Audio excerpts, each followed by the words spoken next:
You're listening to the Plane Talking UK podcast, the UK-based podcast written by a passenger for anyone. And here are your hosts, Carlos Stebbings, Matt Smith and Neville Bounds. Well, hello and welcome to episode number 181 of the Plane Talking UK podcast.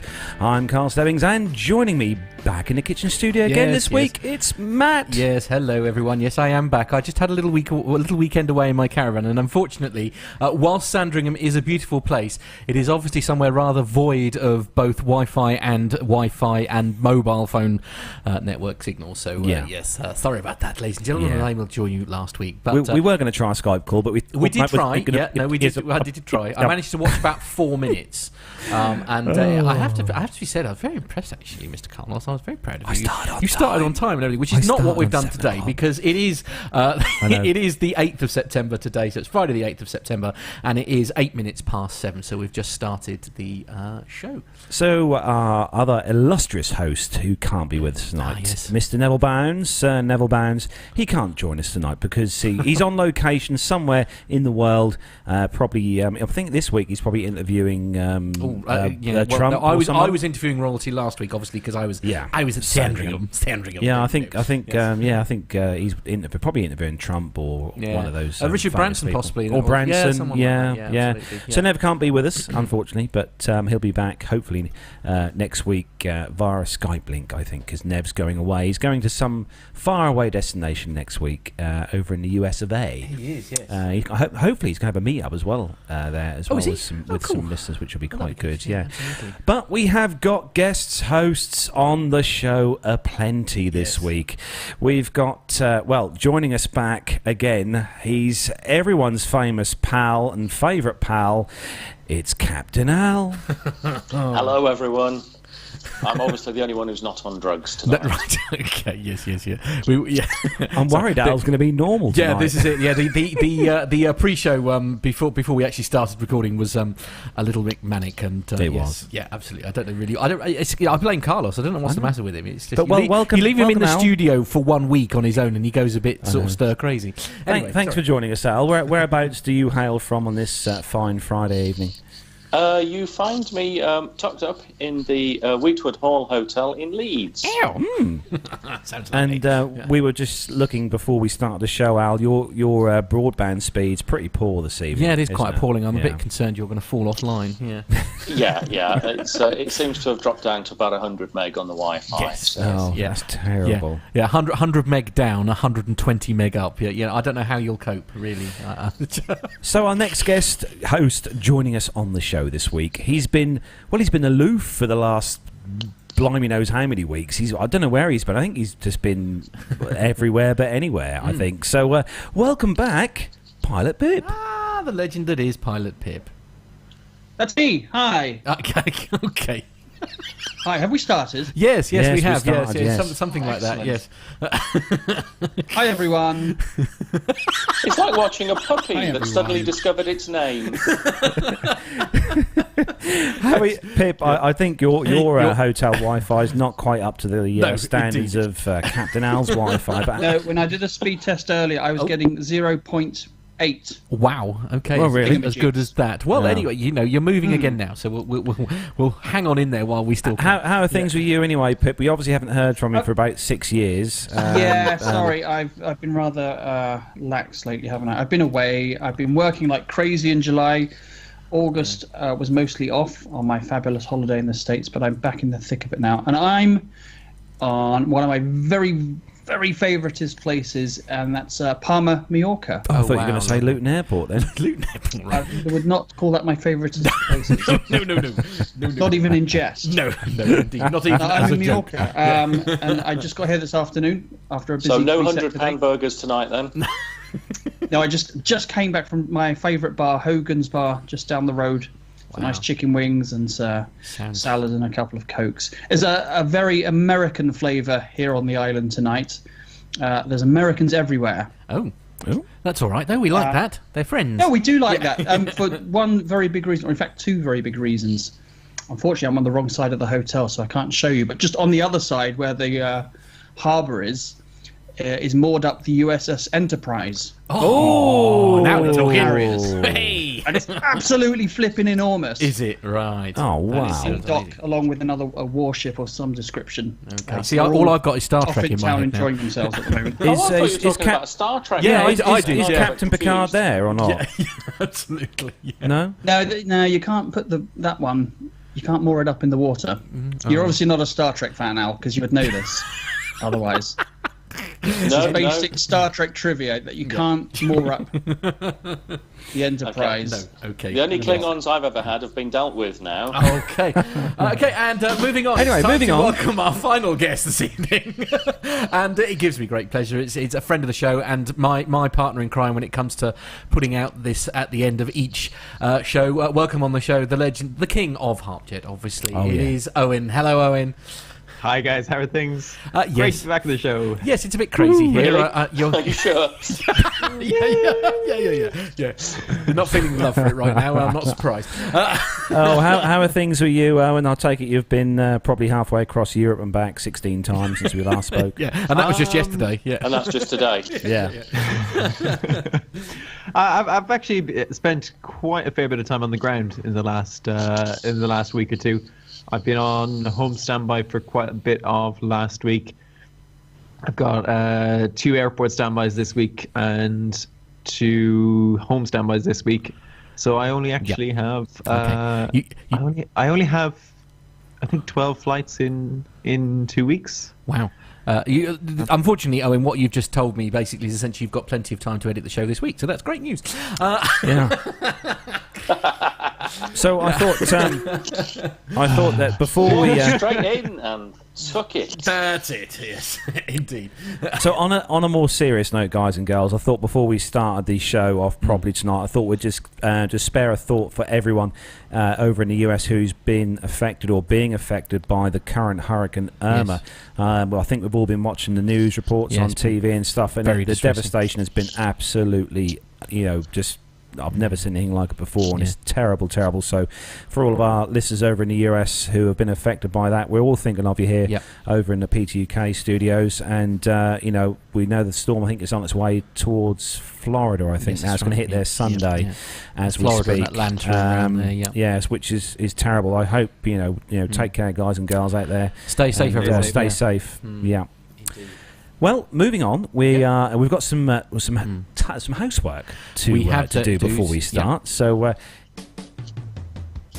as the music plays, then it's time to thank our special, donators to the show. It's our Patreons who donate every single month to the show and help us pay for all the little bits and bobs that we have to do and replace, and the fees and the various things that cover the costs of running the show.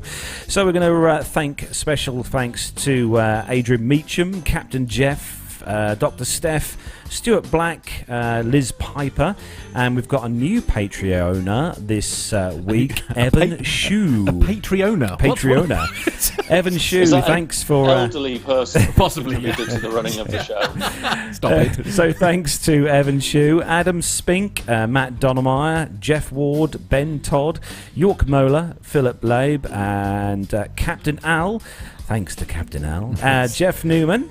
And we've got Matthew Bunting Frame, the lovely Myla, who's very kindly still donating, even though she's doing lots of flying and stuff. Ryan Harper, Jenny Parkinson, Schudbacher, and Ray Williams. Wow. So a massive thanks to all you guys for donating to the show. We've got a few things that we're intending on doing with the show over the next few months, which are going to make things a bit more shiny and HD-ish. That's the plan. That's the plan. So a massive thanks to all of you who donate. If you want to donate to the show, take yourselves over to our website, www.planetalkinguk.com. There's a link on there for Patreon, I should say, which you can click on. A link for Libsyn for. Which you can click on the link for Patreon, and that will take you through to all the relevant bits and bobs where you can donate, or you can donate via the old school way, which is PayPal. for a one-off donation, and everything is greatly received, and we really do appreciate it. Also, don't forget, if like me, where you can't really afford to sort of be contributing, one of the things you can do, if you do send feedback, you can definitely do that, audio feedback as per usual. But we do have a link on our website, and which goes through to Amazon. And basically, if you use the link on our website, Amazon pay us a small referral fee for anything that you buy using that link. You can buy anything on it. It's not linked to certain products, but it's basically. And do you get to see what products have been bought? I do get to see what products have been bought, but I haven't dared look. No, because you told me. It's all confidential. Sorry. Oh, dear. Okay, yes. Anyway, yes. So we don't really mind what they are, and I don't look, so it's all right. It's fine. Nobody will ever know. No. So you didn't see Pip's present, the Black Mamba 2000? No, right. Moving on. Moving swiftly on, then. Abort. Anyway, okay. But seriously, ladies and gentlemen, thank you very much for all your kind donation. Yes. It helped. Really does help keep the show ticking over nicely. So thank you very much. On that subject, for audio feedback, if you want to get in touch with the show in any way, it's obviously podcast. Someone this week has sent us some audio we've got feedback. Some very amazing audio feedback, and bless him, he basically did our job for us. He was up at a family day at Bryce Norton and got a couple of cracking interviews with pilots. So feel free to do the same. Grab your iPhone or your Android device. Yes, no, iPhone preferred because it's better. It's rubbish. Do record some interviews for us. It's great. So we're going to be playing that sort of just after the commercial segment. We've got the segment sent in from Mark Harvey coming up later. We've also got another interview from Seething, a couple of interviews from Seething. We've also got a little snippet to play for this week's Nev's passenger experience. Mm-hmm. And we've also got a very, very special interview indeed that Neville took with Michelle Robson, all about her travel blog, and that's coming up later on that's in the show. Turning left for less, that's it. And also, as a special treat for you guys this week who are watching in the YouTube chat room, this week is going to be the first ever showing of our new ad that's going to be promoting the place where we're doing our 200th show but we'll in talk January about that next year. We'll talk about that more at the end of the show. But yes, I think it's time to move on. So we are going to start the show then, as we do each week, with our rundown of the weekly news from around the world and the UK. So if you're ready, Matt. I certainly am, yes. And if you're ready, everyone. No, not really. Okay, right, splendid. Okay. Everyone got their stories open, have they? Let's go anyway. Okay.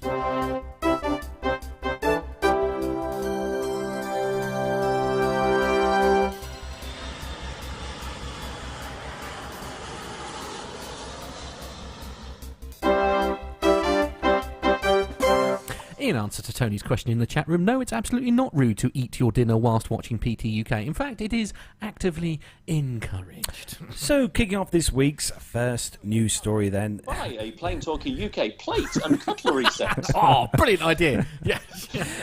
So, kicking off this week's first news story then, Captain Al, it's the headline is on theguardian.com, and this is obviously a story concerning the Hurricane Irma that's playing havoc in the US now. And the headline, Delta Airlines plane flies straight into Hurricane Irma and out again.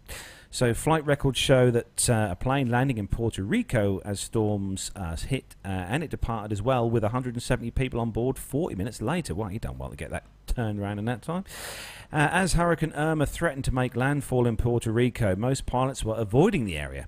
Understandingly so, perhaps. One Delta Airlines plane, however, headed straight towards the storm. The pilot landed on the island safely and as it was engulfed and got away again within an hour, taking more than 170 people out of the path of the powerful Atlantic hurricane ever recorded.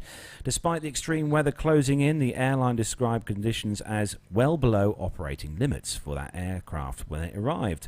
Flight records examined by The Guardian show it arriving in San Juan on Puerto Rico's north coast and leaving again around about 40 minutes later.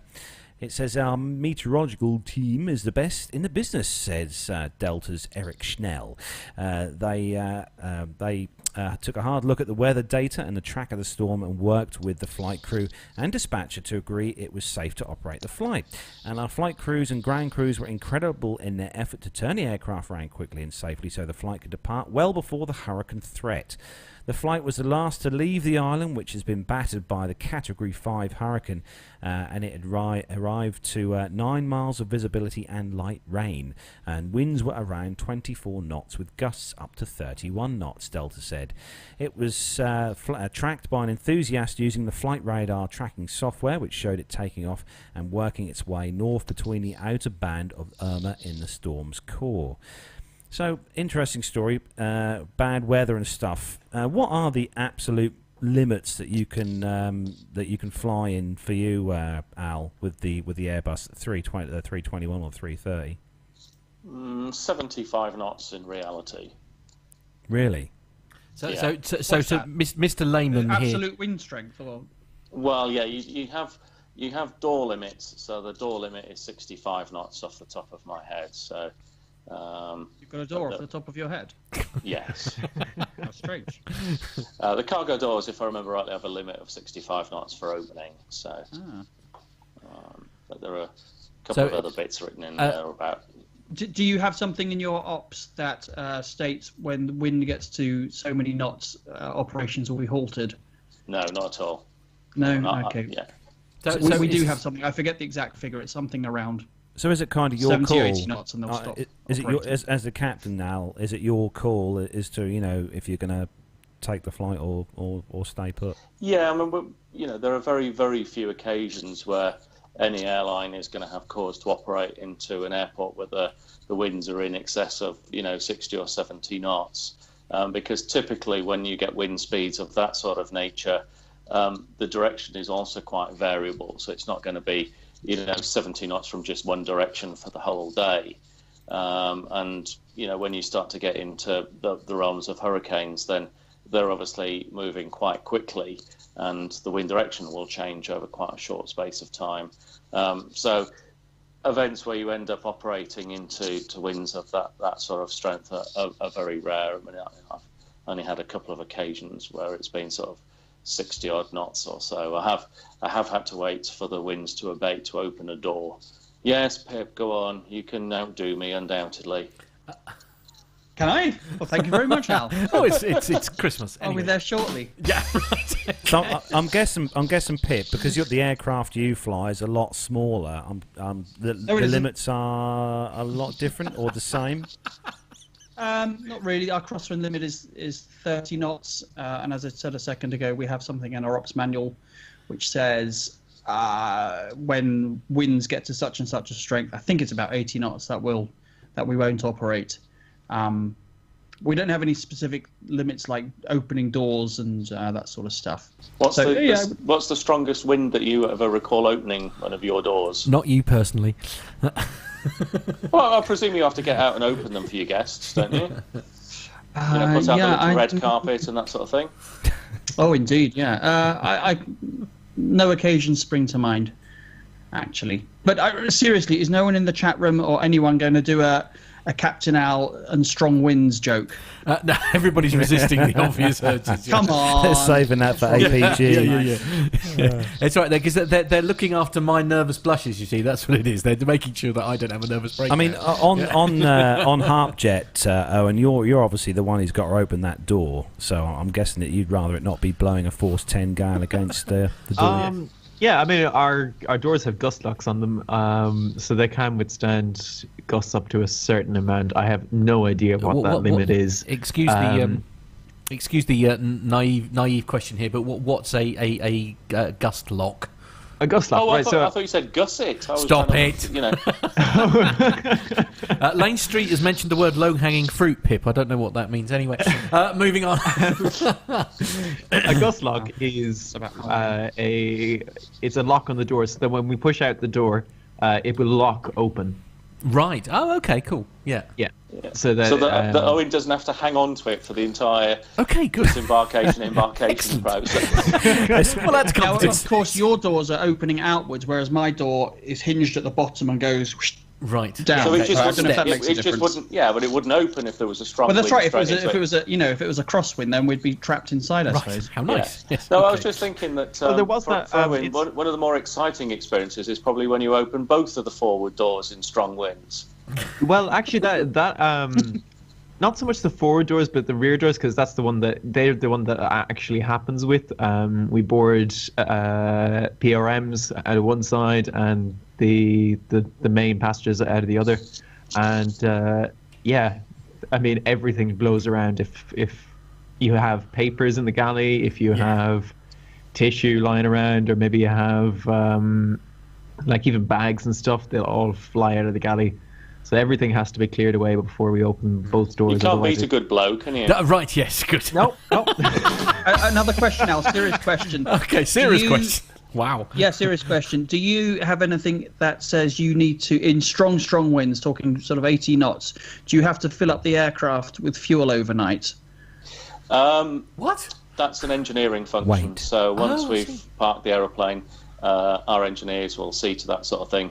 So particularly at places like Leeds where it does get very windy, we will, in fact the airport authority request operators to park the aircraft into wind, and then our engineers will arrange for fuel to be put on the aircraft, effectively as ballast, so you have to weight them down a bit. Exactly. Because concrete blocks and ropes don't look very good on airliners, it doesn't set the right sort of tone. But not the way forward. But, they'll put fuel in it to weight it down, because it doesn't really matter about the size of the aeroplane. If the wind's strong enough, it will be moved. It will go flying. They are by definition hideously aerodynamic, aren't they? I mean that is absolutely. That is exactly what they're designed to do. Those things that stick out the side of the fuselage are designed to create lift. Funnily enough, yes. Enough wind over them, Yeah, even if they're stationary, yes. Pip raises a very good point. We don't actually, as a matter of routine, do it ourselves as crew, but the engineers do. Yeah. Okay. Wow. Cool. So moving on to the next story, Matt. Yes, this one is a special one for you. It is indeed. There's a story too, so it can mean one thing and one thing only. It's on the BT website, actually, this one, and anybody who lives here, I mean, it's made national news here in the UK as well. Obviously, it's a Ryanair story, and the headline is, Ryanair has a new carry-on baggage policy, and people are not happy about it. If you've got a flight booked with Ryanair soon, we have some bad news. The airline has announced that passengers will no longer be able to take 2 pieces of cabin luggage on board. This doesn't mean that you can. This doesn't mean you can start cramming your handbag cramming your handbag into your wheelie bag, though. The old policy allowed customers to carry on a normal cabin bag, for example, a wheelie case of 50 by 40 by 20 centimetres, plus a smaller bag, such as a handbag or a backpack, of 35 centimetres by 20 centimetres by 20 centimetres. From the 1st of November, passengers will only be allowed one smaller bag on board, like a handbag or a small backpack. Oh, really? Unless, yeah, there is an unless in this, isn't there? Keep going, Matt. Keep going, Pay for the premium service. Okay, yeah. Any normal-sized wheelie cases will be placed in the hold free of charge as long as they only weigh 10 kilograms. So if you want to bring 2 bags on board, you'll have to pay £5 for priority boarding at the time of booking. The budget airline wants to avoid boarding delays caused by the lack of overhead bin space. They said people were abusing the previous policy by taking too much on board. Full planes simply don't have enough space for everyone to put a wheelie bag in the overhead lockers. The changes mean that you'll be able to check in one 10 kilogram or less bag for free, and an additional hold luggage will be charged at €25, reduced from 35 if purchased at the time of booking. You'll be allowed heavier paid for check-in luggage, though, which will go from 15 to 20 kilograms. Basically, I mean, that's the basic of the story. Obviously, it's been in the news here in the UK. Yeah, I've been watching this on the news.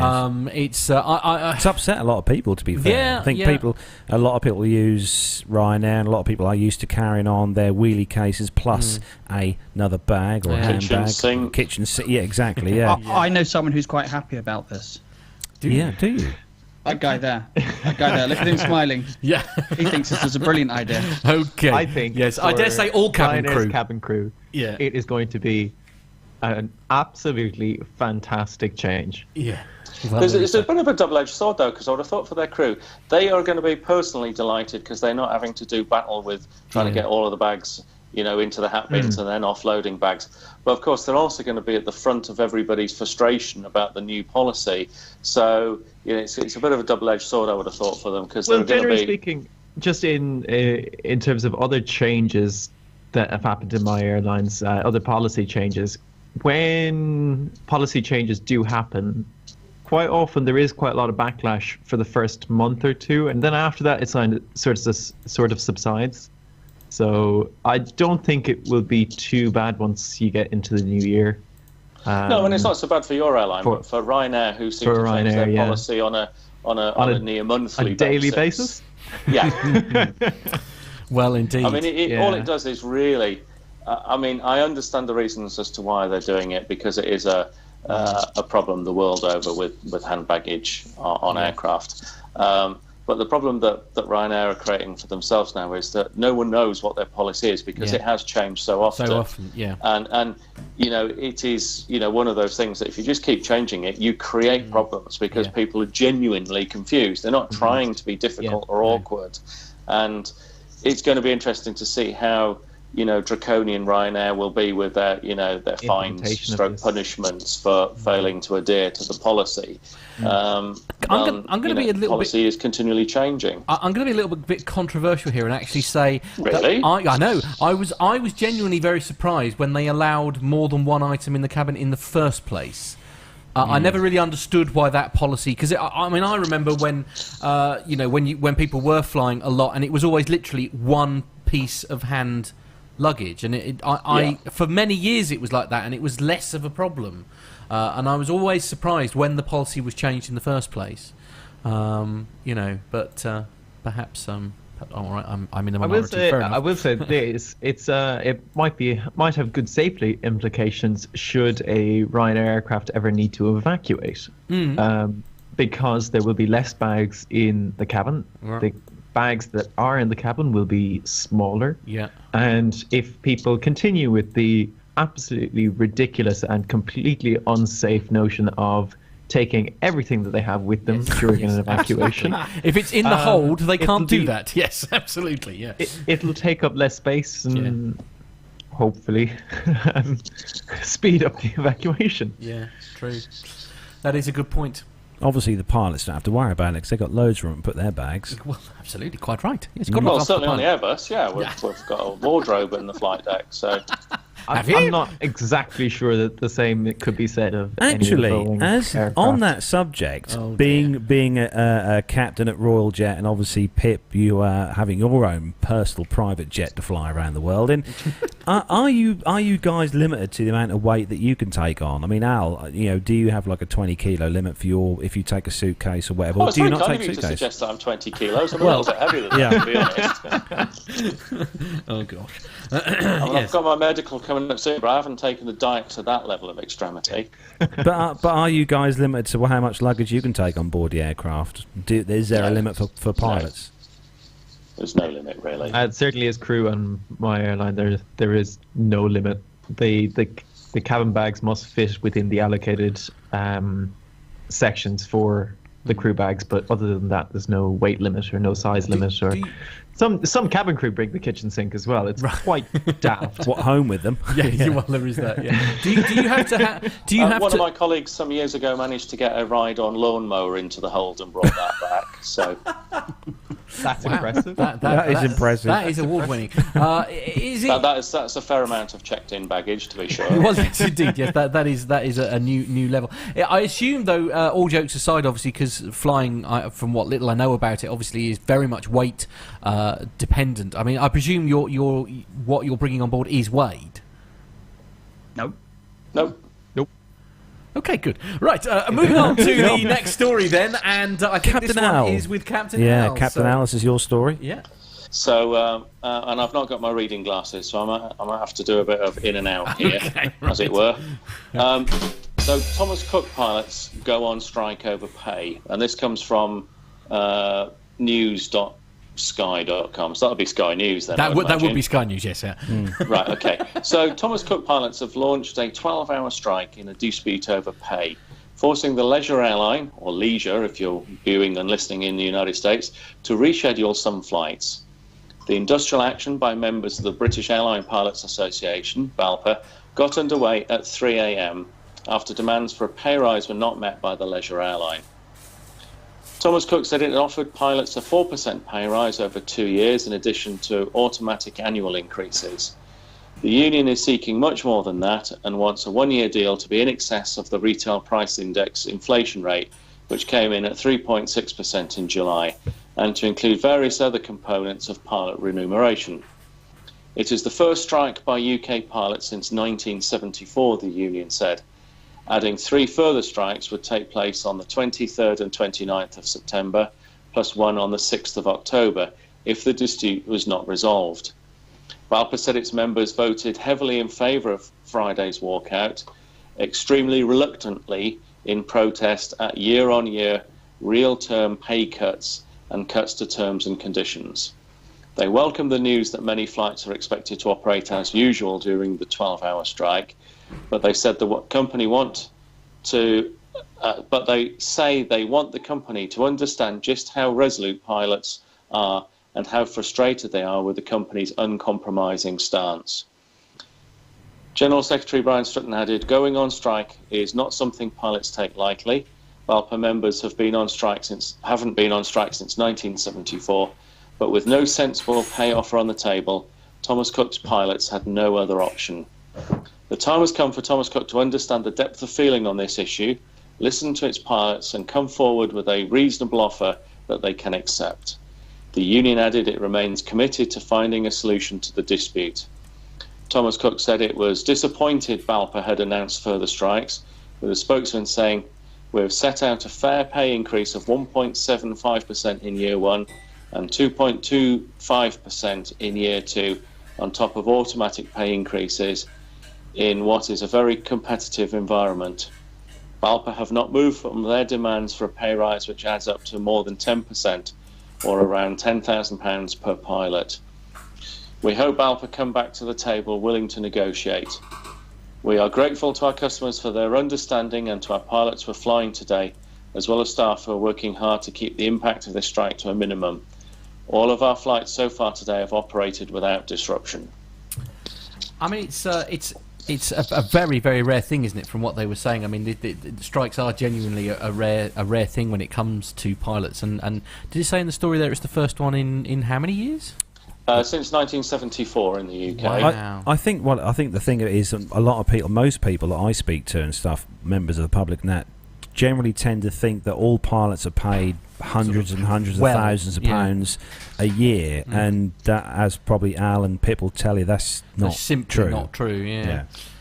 No, I mean, in real terms, pilots' pay hasn't kept track with other professions or indeed, inflation. So as the pressure on airlines has become greater, as aviation has become more accessible, we, as a pilot community, certainly have not received the remuneration that would be deemed by many as appropriate. I mean, I guess the only thing I would say on the flip side to that is that, I mean, pilots aren't the only people experiencing what I can only describe as pay freezes in their particular industry. I mean, it's the same, people who work for the NHS, people who work all sorts of places, bus drivers and everyone. I mean, these businesses at the moment aren't able to keep up with the rate of inflation and things because it's just, the money isn't there.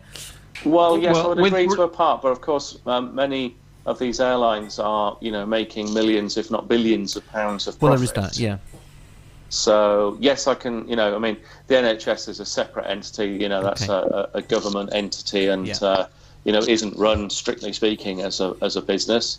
I understand your connections with the coach industry, but I would imagine that there aren't many coach operators who are turning multi-billion-pound profits year on year. Fair point. Yeah, that's fair. So it's seeking fair remuneration. There isn't a single pilot in the UK who wishes to see the demise of the airline that they work for. I can, assure you of that. But equally, they want to be remunerated appropriately. Yeah. That's a fair point. I mean, perhaps you could argue also cabin crew fit into a similar sort of bracket. There is the other thing about cabin crew that it takes far more cabin crew to run an airline than it does pilots. To increase our pay by X percent is a much more expensive thing to do than to increase the pilot's pay by. I tell you what it is, Matt. With all due respect to bus drivers and cabin crew and whoever else, it's market forces, supply and demand. Right now, pilots are in demand. Fair point. Bus drivers and cabin crew are not. And if something's in demand, then you pay more for it. That's one thing. And on the other side, cabin crew and pilots, terms and conditions, and airline staff generally, their T's and C's have been eroded and cut back for years and years and years. And these bean counters who run the airlines, who want to shave just a pound off their fares so they appear further up the rankings, they're the ones reaping the profits, because they'll hit their targets and they'll get a 6-7 figure bonus at the expense of the people who are doing the hard work. You can definitely see the difference between the people who have contracts from 10 years ago and for people who have contracts beginning, say, this year. We had both pilots and cabin crew, and really right across the board. Those people who have been in any company, 10, 12 years, are on a completely different contract. It looks like a different airline. Jordan Rose in the chat room here has actually come up with a fairly interesting point here. He says maybe they should pay the CEOs a little less and the pilots a little more. Just saying. That's a very simple solution, isn't it? The airline industry here in the UK and Europe generally, it's just, when you're on the inside watching what's been happening, it really is beginning to hit rock bottom. And now, as I say, we're in a different position because as the staff, we're now in demand and we've got a much stronger bargaining hand. So it's market forces dictate that things should pick up for us. Yeah, and the same can be said of cabin crew as well. I mean, there is a demand for cabin crew right now at the moment. Norwegian are hiring, EasyJet are hiring, Ryanair are hiring. These are all SAS are hiring. I mean, the only thing I'd say against that is, though, because these are all low-cost airlines, aren't they? I mean, it's those that tend to be looking for cabin crew. And is it possibly because you've got a much higher turnover of staff with these low-cost airlines, which is why they're not hanging? It's because the terms and conditions are so poor that they aren't sticking around. Well, I mean, you have to remember that the British Airways cabin crew are still in dispute at the moment. So it's not just what some people might perceive to be the low-cost airlines that are eroding terms and conditions. It's your flag carriers as well. I mean, the dispute between mixed fleet cabin crew and BEA is quite sort of widely known now, and if the figures that are bandied around with regards to salaries are to be believed, then I'm not so surprised that the cabin crew are striking for better terms and conditions. Yeah. Anyway, it's a subject we could go on about for sort of ages and ages and ages. There's no two ways about that, and there is obviously no easy solution to this. But let's hope, for Tom's Cook's sake, that they get it sort of resolved as soon as possible. So we move on to the next story. This one is for you, Pip, and very appropriately, it's the plane safety guy who's covering a story on safety. So perhaps we could throw this at you, please, sir. This is about a Japanese airline 737, excuse me. A Japanese Airlines Boeing 777-300 performing a flight from Tokyo Haneda to JFK, New York, with 233 passengers and 15 crew, was in the initial climb out from runway 34 right when the left engine, a GE90, emitted a series of 5 bangs and streaks of flames. Well, better out than in. Tower informed the crew about seeing flames out of the engine. The crew... I just want to know who counted. I mean, who was sat there and who had the presence of mind to count that it was 5? Well, there is that, yes. Tower informed the crew about seeing flames out of the engine. The crew, receiving abnormal indications from engine number 1, stopped the climb at 6,000 feet, shut the engine down, dumped fuel, and returned back to Haneda for a safe landing on runway 34 left, about 1 hour after departure. Okay, all very normal stuff. Metal debris was found on the departure runway. A replacement 777 is estimated to reach New York with a delay of 6.5 hours. Fascinating. The airline initially suspected a bird strike, which is probably what you were thinking, and certainly what I was thinking as well, a bird strike, but they dismissed that. I've lost my place in the story here. Hang on. Yes, they expected a bird strike, but upon inspection, they did not find any bird remains. A number of blades of the low-pressure turbine were missing.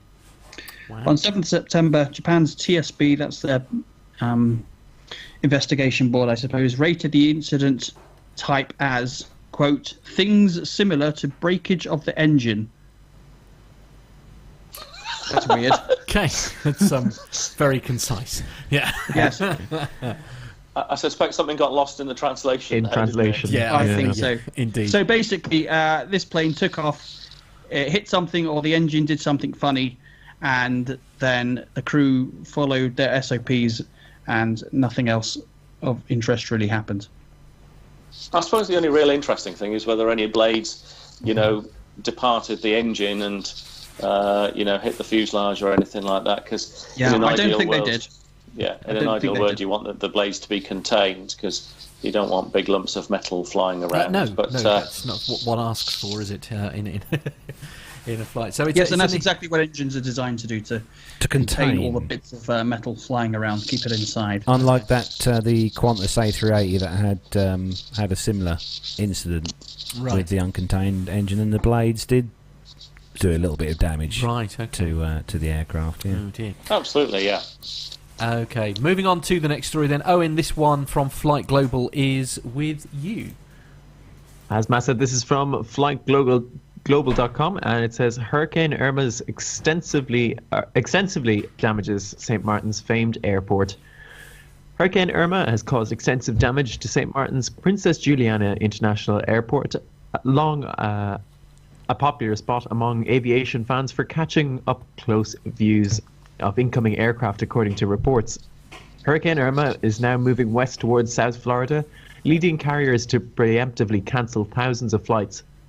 Princess Juliana Airport was hit hard, with what appeared to be sand washed up to parts of the main terminal, and the building's roof was extensively damaged, according to a report from the Associated Press.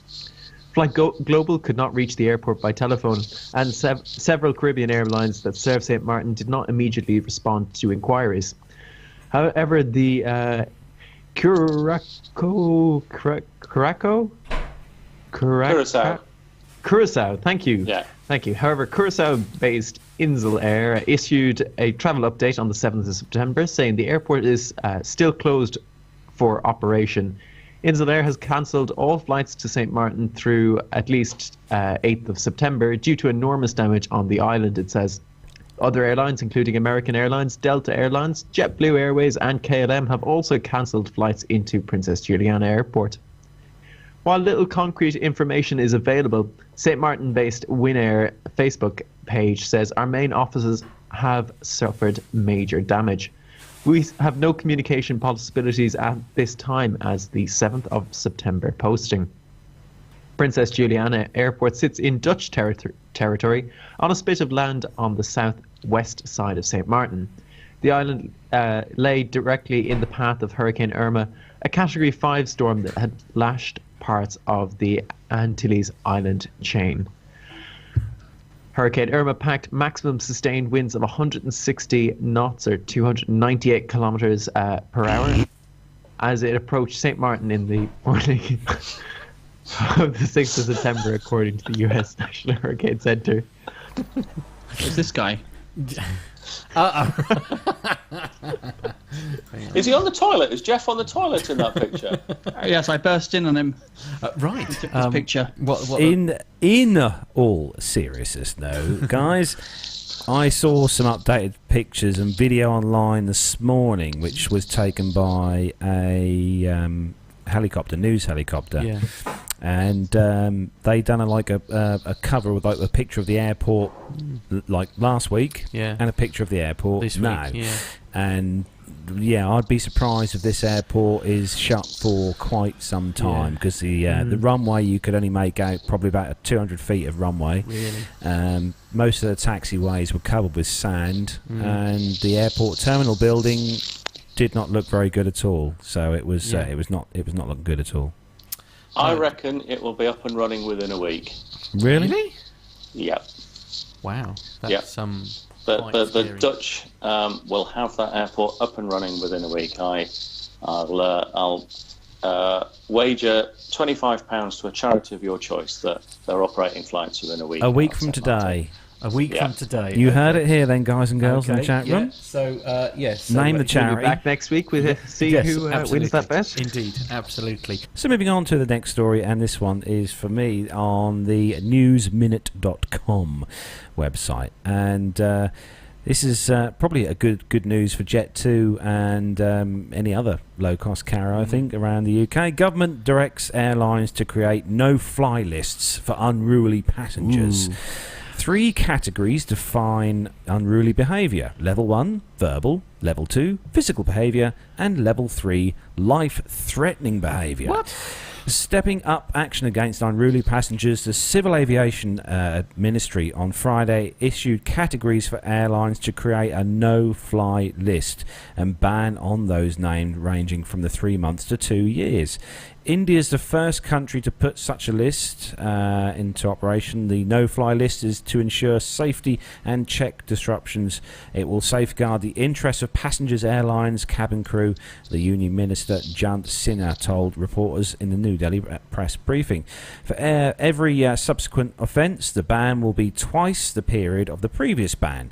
The other airlines, however, will not be bound to the no-fly list of an airline. The 3 categories defined, as I said, unruly behaviour, level 1, unruly behaviour, verbal, level 2, and physical with number 3. Such unruly behaviour will be probed through an internal committee set up by the airline under the chairmanship of a retired district and sessions judge and members from different scheduled airlines and passengers.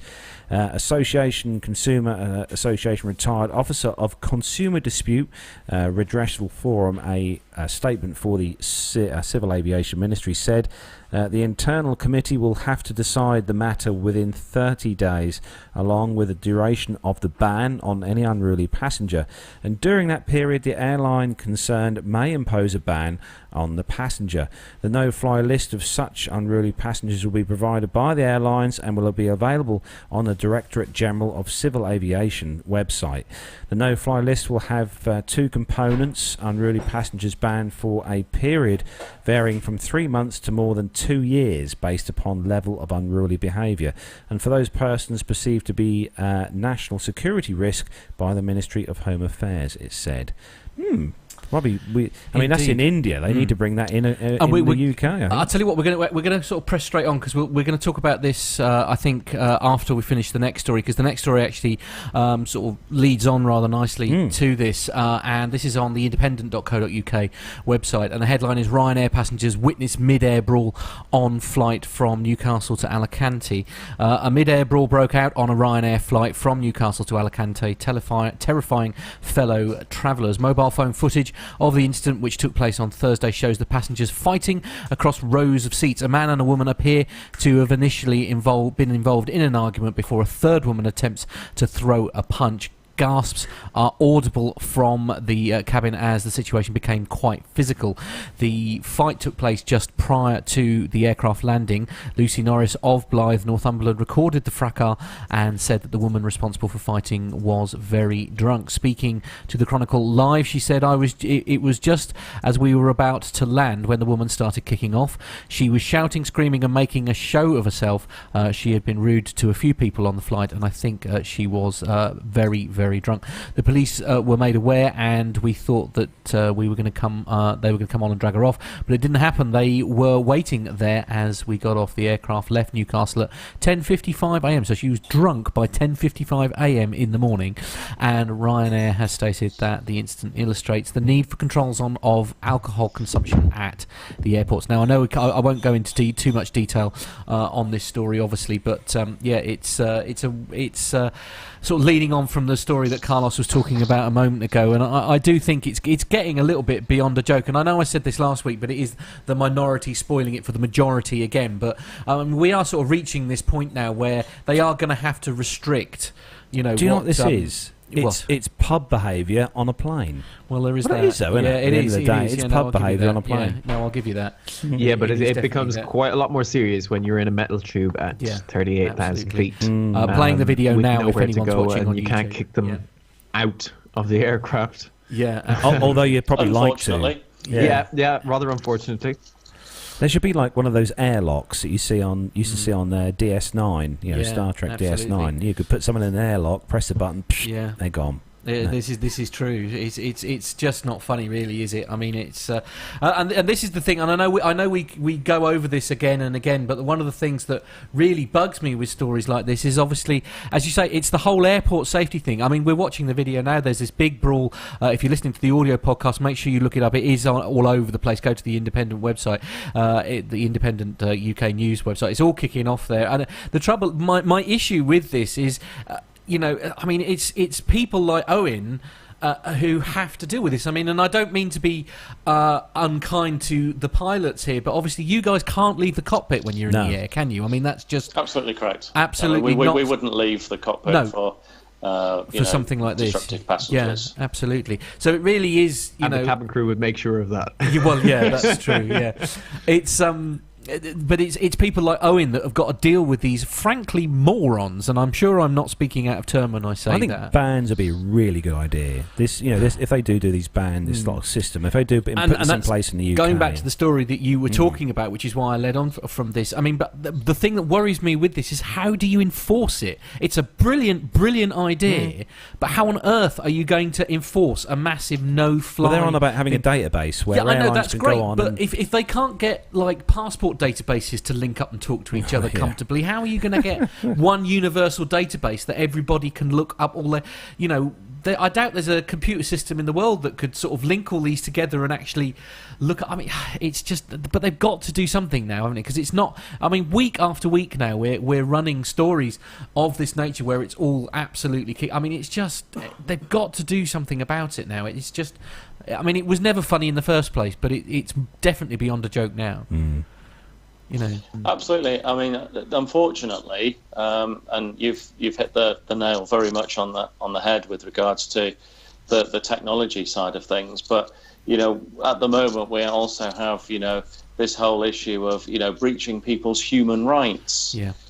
And I'm afraid that it's not a particular strategy or line of challenge that I have subscribed to.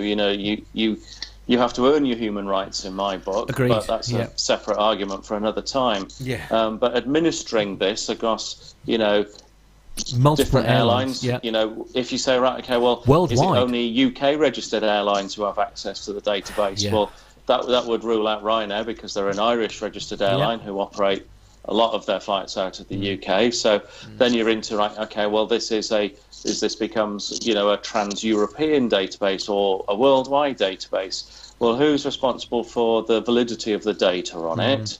Who's going to administer it? Who's going to pay for it? And these are all of the arguments that I suspect that the airlines have had over the years, because there isn't a single airline who wants these kind of passengers. It costs the airlines usually large amounts of money to deal with these people one way or another. They try to recover the cost, but that's, you can't get blood out of a stone. So they would dearly love some sort of system, but who's going to set it up, who's going to run it, who's going to pay for it, we really don't know. Matty Fab makes a good point in the chat room. He said if you get convicted of violence in the air, they should destroy your passport, preferably whilst they're still abroad so they can't return home. Some great, some further comments that are absolutely great as well. Tony S has sort of said, I bet Pip's passengers aren't like this. So I'm sure they're quite well behaved in comparison to this sort of thing. Richard King, great point where he says simple, just limit the drinking. But again, Liz Piper, she says that too much money involved, unfortunately. So again, they're probably unlikely to do that. As I say again, Tony S saying stop selling alcohol in the airports. It's very simple. It's No, I'm afraid alcohol isn't strictly speaking the issue. It's people's ability to be self-disciplined. That's it. Absolutely. There are airlines who have, passengers who get on board who are heavily under the influence of drugs. There aren't many airports that sell drugs of that nature, so it's not. You can't necessarily level it at the airports per se. When I go to Luton, it's morale. Absolutely, indeed.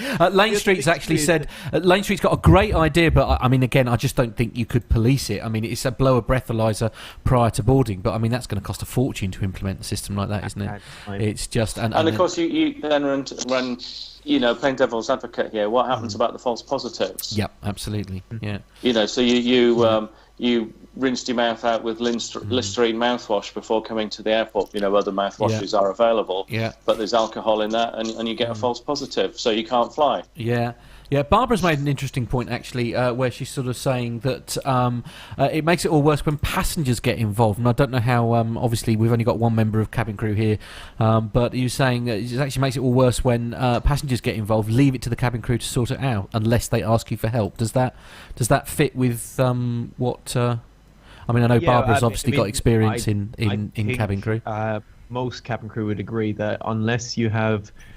particular experience with dealing with this sort of behavior or this sort of incident, whether it be a medical incident or a disruptive passenger incident. Perhaps you're a member of the police force or defense forces. Maybe you work in maybe the prison systems, some things like that. Oh, I see. Yeah, unless you have those sorts of experiences. Then I would say leave it to the cabin crew to sort out. And if you do have those sort of experiences, say it to the cabin crew first before you step in. And I think that's... Indeed. Tony, again, is making or asking the question or saying in the chat room here, why should airports be exempt from licensing laws? And somebody was actually saying, how is it that airports are exempt, Tony? And actually, my understanding is that they do have... they don't necessarily have a closing time as such in airports. I don't know if I'm speaking out of turn there. I think it's something to do with international borders. Right. Yeah. But I think it has something to do with borders. Yeah, and it's basically, that's the point that they're making, saying you can literally buy alcohol 24 hours a day. And I am the first to admit that I have sat in a Wetherspoons in Stansted Airport and enjoyed a pint of cider at 6 a.m. That's how I got on my flight, but we won't talk about that when I went to Toulouse. I think another thing too, though, is that it's not only people who are under the influence of alcohol, albeit it does happen way more often when alcohol is involved. There are also other times where people get so incredibly stressed at with the experience of flying and the experience of traveling through the airport, and that they become violent, and that's the way they cope with it. Well, let's be honest. We could talk about this for days and days and days, and I dare say it won't be long before we have a similar story that rears its ugly head, and it's a subject for conversation again. But I think we should probably move on. Yes, moving on. Next story, and this one is for you, Captain Al. This comes from avgeekery.com, if I've got the right website. Correct, that's it, yeah. Can't say it, but at least I've got the right one. United firms up Boeing 777-200 replacement plan with Airbus A350-900. What a smart move by the United people. Misses. Yes, brace yourselves, everyone. United announced an order for 45 new Airbus A350-900 XWB aircraft, overriding an original order for the slightly larger Airbus A350-100 XWBs. United Airlines was the launch customer for the Boeing 777 back in 1995. At the time, it was the most efficient airliner ever built. The aircraft featured giant Pratt & Whitney engines with a diameter similar to a Boeing 737 cabin. The Boeing twin jet could easily fly United's trunk routes between Chicago and Tokyo and London. It was the perfect replacement for the aging Douglas DC-10 fleet, and it augmented the flagship Boeing 747-400 as well. Much has changed since 1995 for United. The airline has undergone a bankruptcy. It undertook a merger with Continental and had its fair share of very public customer service struggles.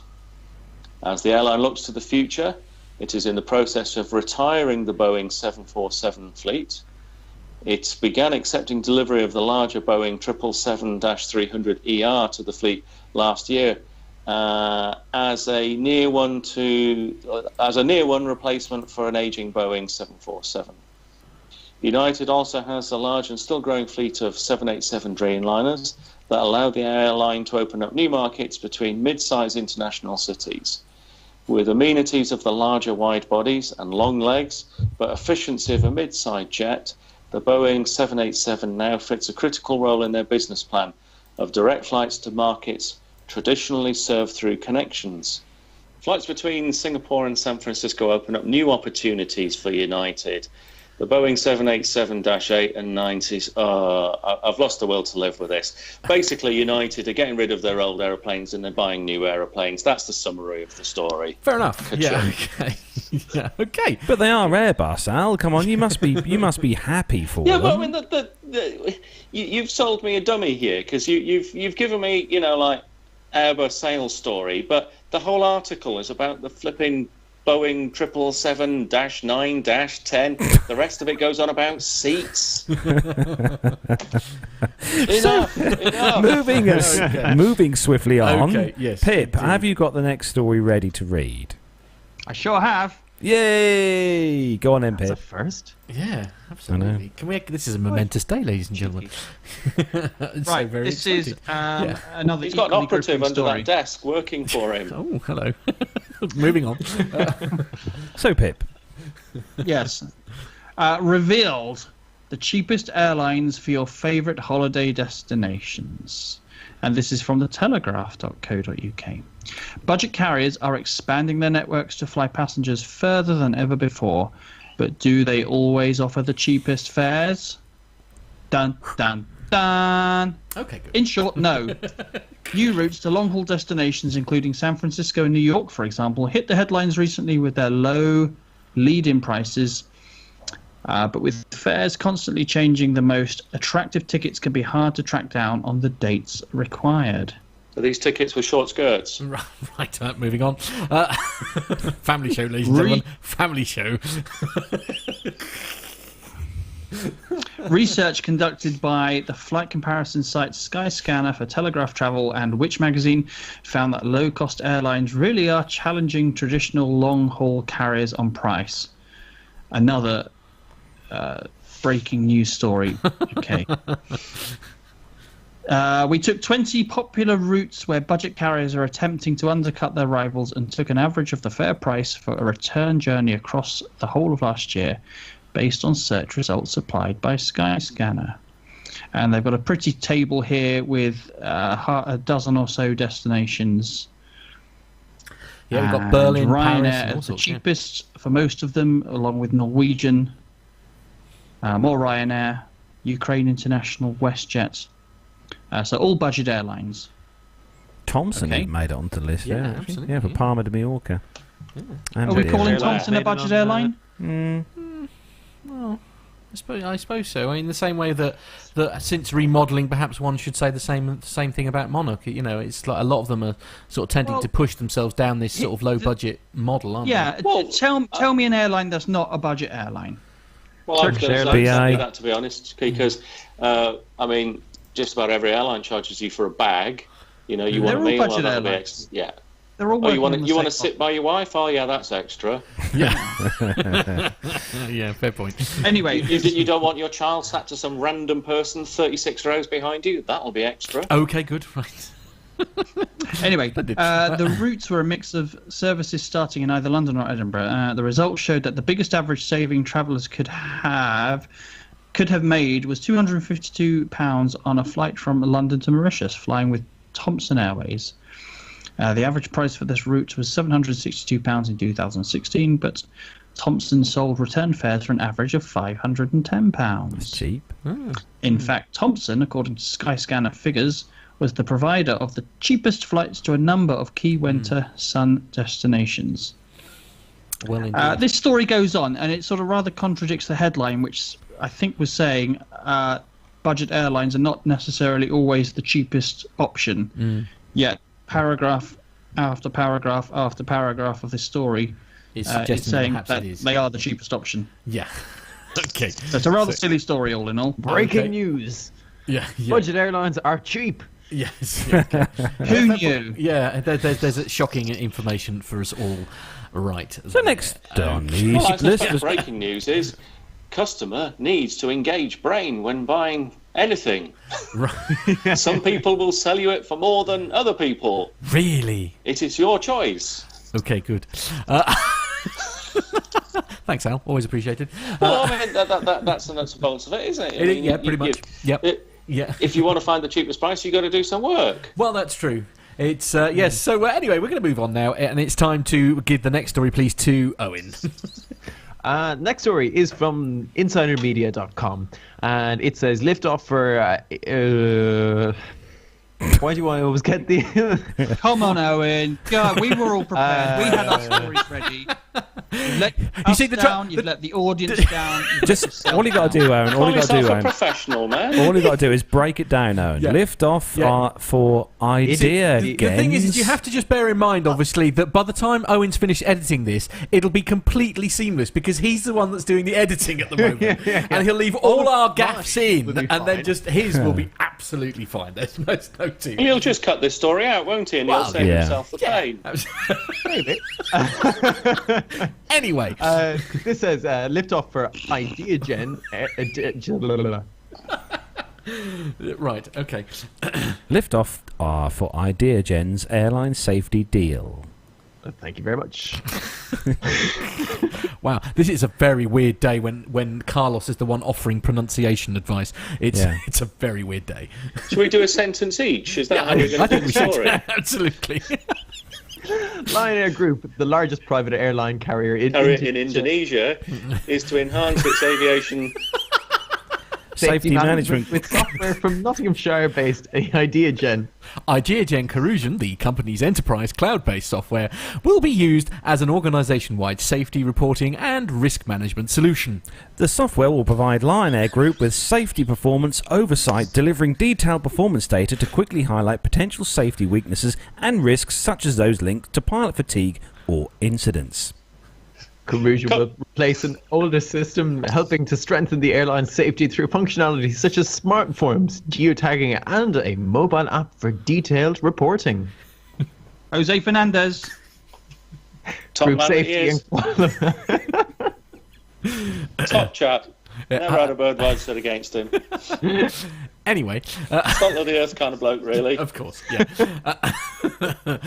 Well, he's the Group Safety and Quality Director, and he said, Ideagen Corrosion will be our dedicated safety, quality, risk, and reporting solution, and it will provide us with excellent functionality to enhance a number of areas within the organisation, particularly our safety reporting and risk management systems. Our current system offers no easy way to gauge safety performance across any of our affiliates, resulting in difficulties when trying to assess overall airline performance. Corrosion will change this. We are particularly excited to be working with Ideagen and Corrosion software, which will provide us with a central software solution for safety, risk and reporting, and allow us to strengthen safety foundations ahead of planned future growth. Based in Jakarta, Ryanair Group flies to more than 183 routes across all corners of Indonesia, from Sabang to Merauke. Yeah, that's why I didn't read that paragraph. I really should read ahead, shouldn't I? Yeah. Nobody has time for this. Yes. Anyway, the long and the story, the long and the short of it is nobody has any idea because we mucked about through that entire story what on earth it's on about. So if anybody has a summary, I would be eternally grateful. Pip should know everything about it. I can actually summarise this because this is a reporting system that we use at work. Okay. And this basically is saying that Ryanair Group is going to use this Nottinghamshire-based software. Okay. And it's cloud software. Like you'll be able to put it on an app onto electronic flight bags for pilots. If cabin crew have them, they'll be able to put an app on those as well. The smart forms part of it means that if you type in a flight number, all of the crew members will appear on the form. All of the details such as passenger loads, times, destinations, all of that sort of information will be instantly available. Wow. And hopefully makes the reports a little bit easier. Safer? I'm not too sure safer, but they're definitely easier and more accurate. So, I mean, the long and the short of it is actually more something for what I call like the back office, if you like. It's a useful function for them, essentially. So, I would say this is an example of an SMS, a safety management system, which all airlines have to have them, or at least in Europe anyway. They're mandated to have, and I'm sure it's got lots of little functionalities that will be useful for the front end people, pilots and cabin crew. But this is really a management tool for the safety departments. They can analyze their processes, their SOPs. They can identify causes and effects. They can use it for, as it said here, for fatigue management, all kinds of stuff. I'm sure there's one at Royal Jet. Absolutely. Well, as you've said, it's a mandated requirement in Europe to have a safety. I'm vaguely familiar with the one that we've got. I mean, it's just huge. This, you could spend the rest of your life looking at it. It covers all sorts of areas. But interestingly, I don't know if you guys have heard of the Ryanair group, but they have an appalling safety record. Oh, really? Absolutely. Just a nightmare. So it's a good news story in a way that they're obviously taking safety keen seriously to take steps to be seen to be more compliant. Okay. And that's the key word there, compliance. Okay. So moving next on to next story. This one. So that was a good story in the end, wasn't it? It was in the end, yes. It We was, were thrown up yeah. about it and everything. Well Yeah, done. us. And of course, it's a good British love a company, happy so ending. we're delighted with exports. Yeah. Yeah, well, absolutely. yeah, Yes, quite definitely. right. Yep. I mean, the software works really, really well when it works. Our airline hasn't managed to integrate it incredibly well. Okay. And you can see all of the functionality ready to be used. Okay. But in my case, I spend roughly 45 minutes per report going through just drop-down menus. Every single box contains a drop-down menu. Sounds rough. Okay. Which is not exactly the nicest thing in the world, but there you go. And what's that for, Owen? For your kind of incident reporting system? Yes. So if you're submitting a safety report, for instance? Yes, safety reports, medical reports, fatigue reports, and pretty much all of the reporting system is done through this, and it's all managed by a server based in Ireland. Oh, yeah. I mean, that sounds fairly typical, having these drop-down things, but that's important because they can then, this all gets fed into this SMS system, and it can then exactly categorize and group things together, so you can start to see trends and that sort of thing. Yeah. I mean, you can definitely see where it's headed, but at the moment, without getting this automatic input, when you input the flight number, everything pops up. Without that completely integrated into the system, it means these reports take a long time, and there's probably about 17, 18 different sort of subheadings in each report. Wow. So they're extremely detailed. But it'll be great for planning in the future and trying to mitigate any risks. Yeah, there can't be an airline in the world that hasn't suffered some sort of issues with trying to shoehorn various bits of software into other bits of software. It's what I sort of call a potpourri of software packages, and hoping for the best. I mean, it's bad enough to get iTunes to work on a Windows computer with each of them, Apple blaming Windows and Microsoft blaming Apple for. So let alone trying to get a whole host of different software packages to work together. Yeah, I blame Carlos. It's all his fault. He has to. Who's potpourri? Was he before John Paul? Something like that. Yes, he was. Yeah. Anyway, on to the next. He was story. the floral one. Abort. Moving on. The next story. Before this becomes a 3-hour show. Yeah. This one is on the avgeekery.com website. I thought it was really witty. And the headline, saying goodbye to a classic. The last flight of Southwest's Boeing 737-300 is near. So the Southwest Airlines, Airlines 737-300, dubbed the Classics, will make their last and final flight on September the 29th this year. The 737-300s have been in service since the 1980s, making them among the oldest planes in the Southwest fleet. And now, like spandex pants and big hair, these old reliable aircraft have run their course. Now that's a phrase I never Fast thought I'd forward to April 2016, and the Southwest airline pilots' airline dispute over training requirements. Southwest suggested separating a group group of pilots that would specialise in flying the 737-300s exclusively. Since the FAA had varying independence training requirements for the classic aircraft, the proposed separation went over like a Led Zeppelin. However, there has been speculation that the pilots' flat-out refusal to accept what they believe was a divisive action by Southwest led to the rapid replacement of the classic fleet in favour of the Boeing 737 MAX 8. Observers noted a lack of hoopla surrounding the arrival of the new 737 MAX 8 fleet.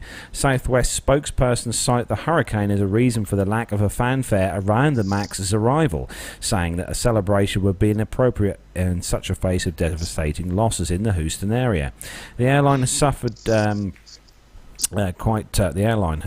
when catastrophic Hurricane Harvey caused havoc in Houston. Houston Hobby is the second largest Southwest hub in the country. The Category 4 hurricane caused torrential downpours and flooding that closed down airports and roadways. Regardless of the underlying reasons for the quick switch, Southwest chairman and CEO Gary Kelly says the situation is a cloud with a silver lining, since this new MAX fleet will provide significant fuel savings and lower maintenance costs.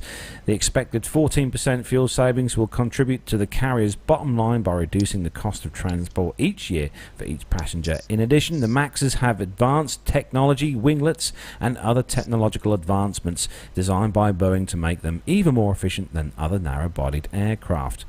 And, well, it's good news because they're obviously getting these lovely new shiny MAX 8 737s. Yeah, I mean, it seems to be that sort of Jim Bowen is alive and well in Southwest, you know. Okay, boys, you've been chosen for the classic fleet. Here's what you could have had. Yes. Yeah. Here's the shiny new one, but you won't be getting that. You get. There's still loads of these flying in the freight kind of guys. Yeah. But then that's the same with 747s, isn't it? There's loads of 747s that are still very much active, alive and well as sort of carrier. You know. Well, I wonder. There's plenty of Electra freighters around, so let's not get too modern. That's actually quite true. That's a very good point. I was offered a job on the Electra once. Did you really? Yeah, I wish I'd taken that. Oh, really? Awesome. So the last. I didn't realise they had a toilet to empty on the Electra. That's quite surprised me. The last story, Matt. I think you better take this before. Okay. Wish me luck. Yeah. Okay. So this is on the Bazinga website. What? Bazinga. So right, okay. So this one's been sponsored by Sheldon Cooper. Then, so the CAA offers advice to air travellers as Hurricane Irma approaches. For serious face, everyone, serious face. Ottawa. This is Ottawa, September the 8th, 2017, is when the story was released. And it says, as Hurricane Irma continues its destructive path through the Caribbean and toward Florida, the Canadian Aeromobile Association. Ouch, that's a mouthful. Has some advice for those who've booked travel to those areas in the coming days. First of all, check your flights frequently. Flight cancellations and long delays are likely, says Jeff Walker, the Chief Strategy Officer. Members and travellers who have booked with CAA are also encouraged to check with their local CAA travel consultant for further assistance. CAA is one of Canada's largest leisure travel agencies. Other tips include make yourself aware of your airline's cancellation policies. Some airlines are waiving fees and issuing changes to rebooking policies as a result of the storm. Monitor weather conditions regularly, both in your departure city and destination. Check with the hotel staff for local updates on the storm's impact to their facilities. Check your flight status before leaving for the airport. Consider signing up for text or mobile alerts from your airline for the latest information. Obviously, that may not work if the area has just been hit by storms, because of course the messages won't get through. If you're already in Florida or the Caribbean, comply with any evacuation orders. These are put in place to keep you safe. If possible, postpone all non-essential travel. Irma is the most powerful Atlantic Ocean hurricane on record. It's destroyed destroyed all buildings on the island of Barbuda, on Wednesday before continuing on the French territories of St. Martin and St. Bart's. Forecasts show that it will hit the bottom of the Florida peninsula on Sunday morning and travel into Savannah, Georgia by Monday afternoon. We sort of alluded to this at the top of the show, basically. Please, everyone, do your best to stay as safe as you can, and I think the best piece of advice of all is only travel if you really, really have to. It's not good out there, I don't think. I mean, we're so lucky really here in the UK because we don't get any of this, do we really? We get a little hurricane and it's sort of exciting rather than actually sort of damaging, I suppose. So it's stay safe out there if you can, guys and girls. Yeah, I think this is good.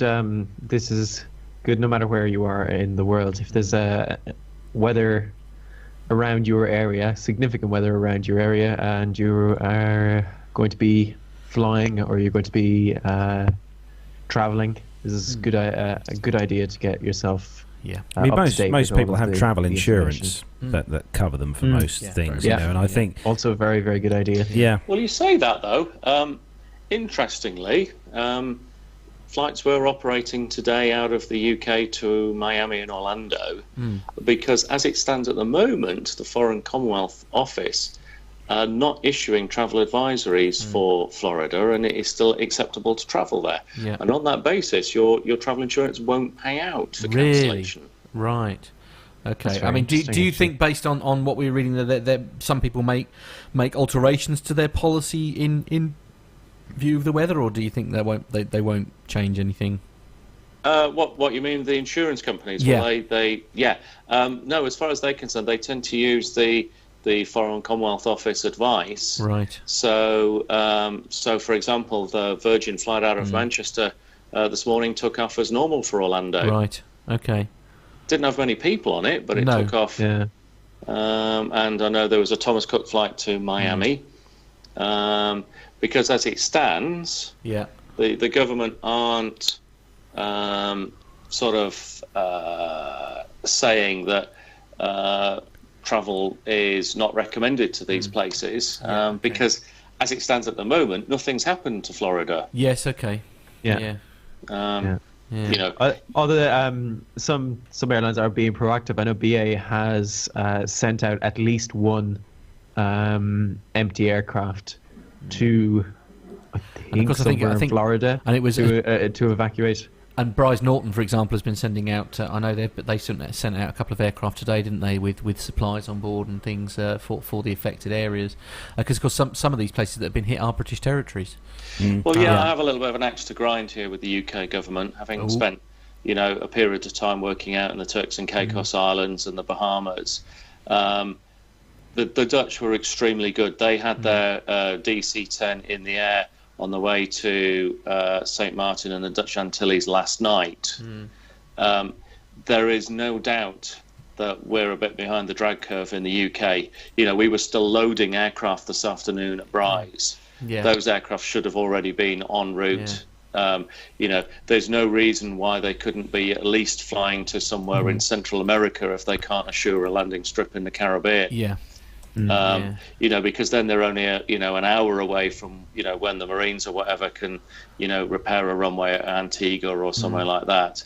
But having them still being loaded, as far as I'm concerned, without a shadow of doubt, that these are parts of Britain. Yes. We like to loosely flower it up and say the overseas territories, but they're about as British as Norfolk in my mind, having spent a lot of time out there, and probably closer to you than we are.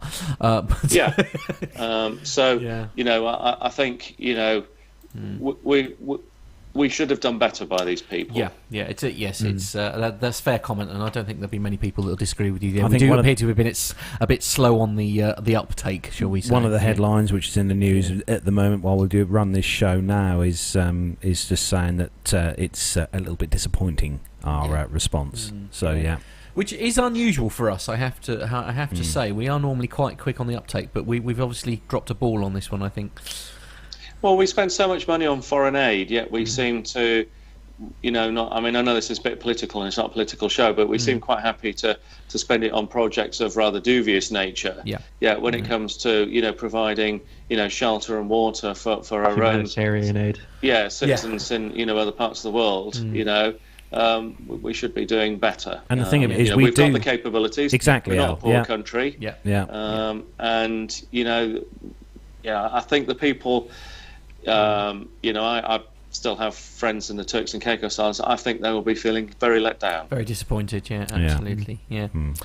Okay, well, we'll leave it there. So that's where we bring the commercial news segment to a close. So we've got some segments to play you out now.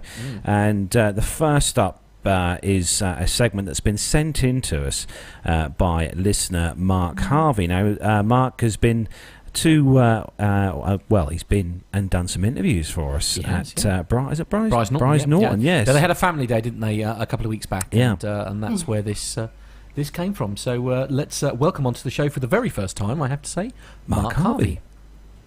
Hello, this is Mark Harvey for Plain Talking UK, and I'm standing here with Paul Whittaker from the Gazelle Squadron based at Bourne Park, north of Andover. Right, and the helicopter that we're standing next to, which is pretty obvious from what you've just said, is a ex-Royal Air Force ex-military Gazelle, which is now in civilian ownership. Was released from the Air Force about 15 years ago. We're the Gazelle Squadron. We're a group of enthusiasts who attend shows such as this one today, which is a typical one, Bryce Norton Festival. We're a maintenance company. We look after about 16 or 18 ex-military Gazelles countrywide, and we own a couple of Gazelles ourselves. This one here, ZB627, and also a ex-Royal Navy Gazelle. And we use those aircraft for both static and flying displays at air shows through the summer season. I have seen you in the past. It's been very good. So. Obviously, the Gazelle no longer in active service. Pretty much. Both the RAF and the Navy have disposed of all their Gazelles. The Army have disposed of most of them, but have still got about 30 to 40 still in active service. Yes. I didn't realize they were still using them. Yes, they are. Yes, to a limited degree. Okay, so how did you get involved with the Gazelles? Well, my personal involvement is through my brother-in-law, who's an ex-military helicopter pilot. Gazelles are his passion. They're what he learned to fly on in the military and what he flew many thousands of hours on. I'm retired from a banking organisation, so I now spend my time supporting him, basically, in operating our company, which is a ex-military Gazelle maintenance company. Okay. So do you actually fly yourself? No, unfortunately. I do have a fixed-wing licence, but not helicopter. Sadly. Okay. Great. And so you're attending many air shows. Yes. Do the displays as well. We've done 3 or 4 displays so far this season, both dual with 2 aircraft and also single aircraft displays.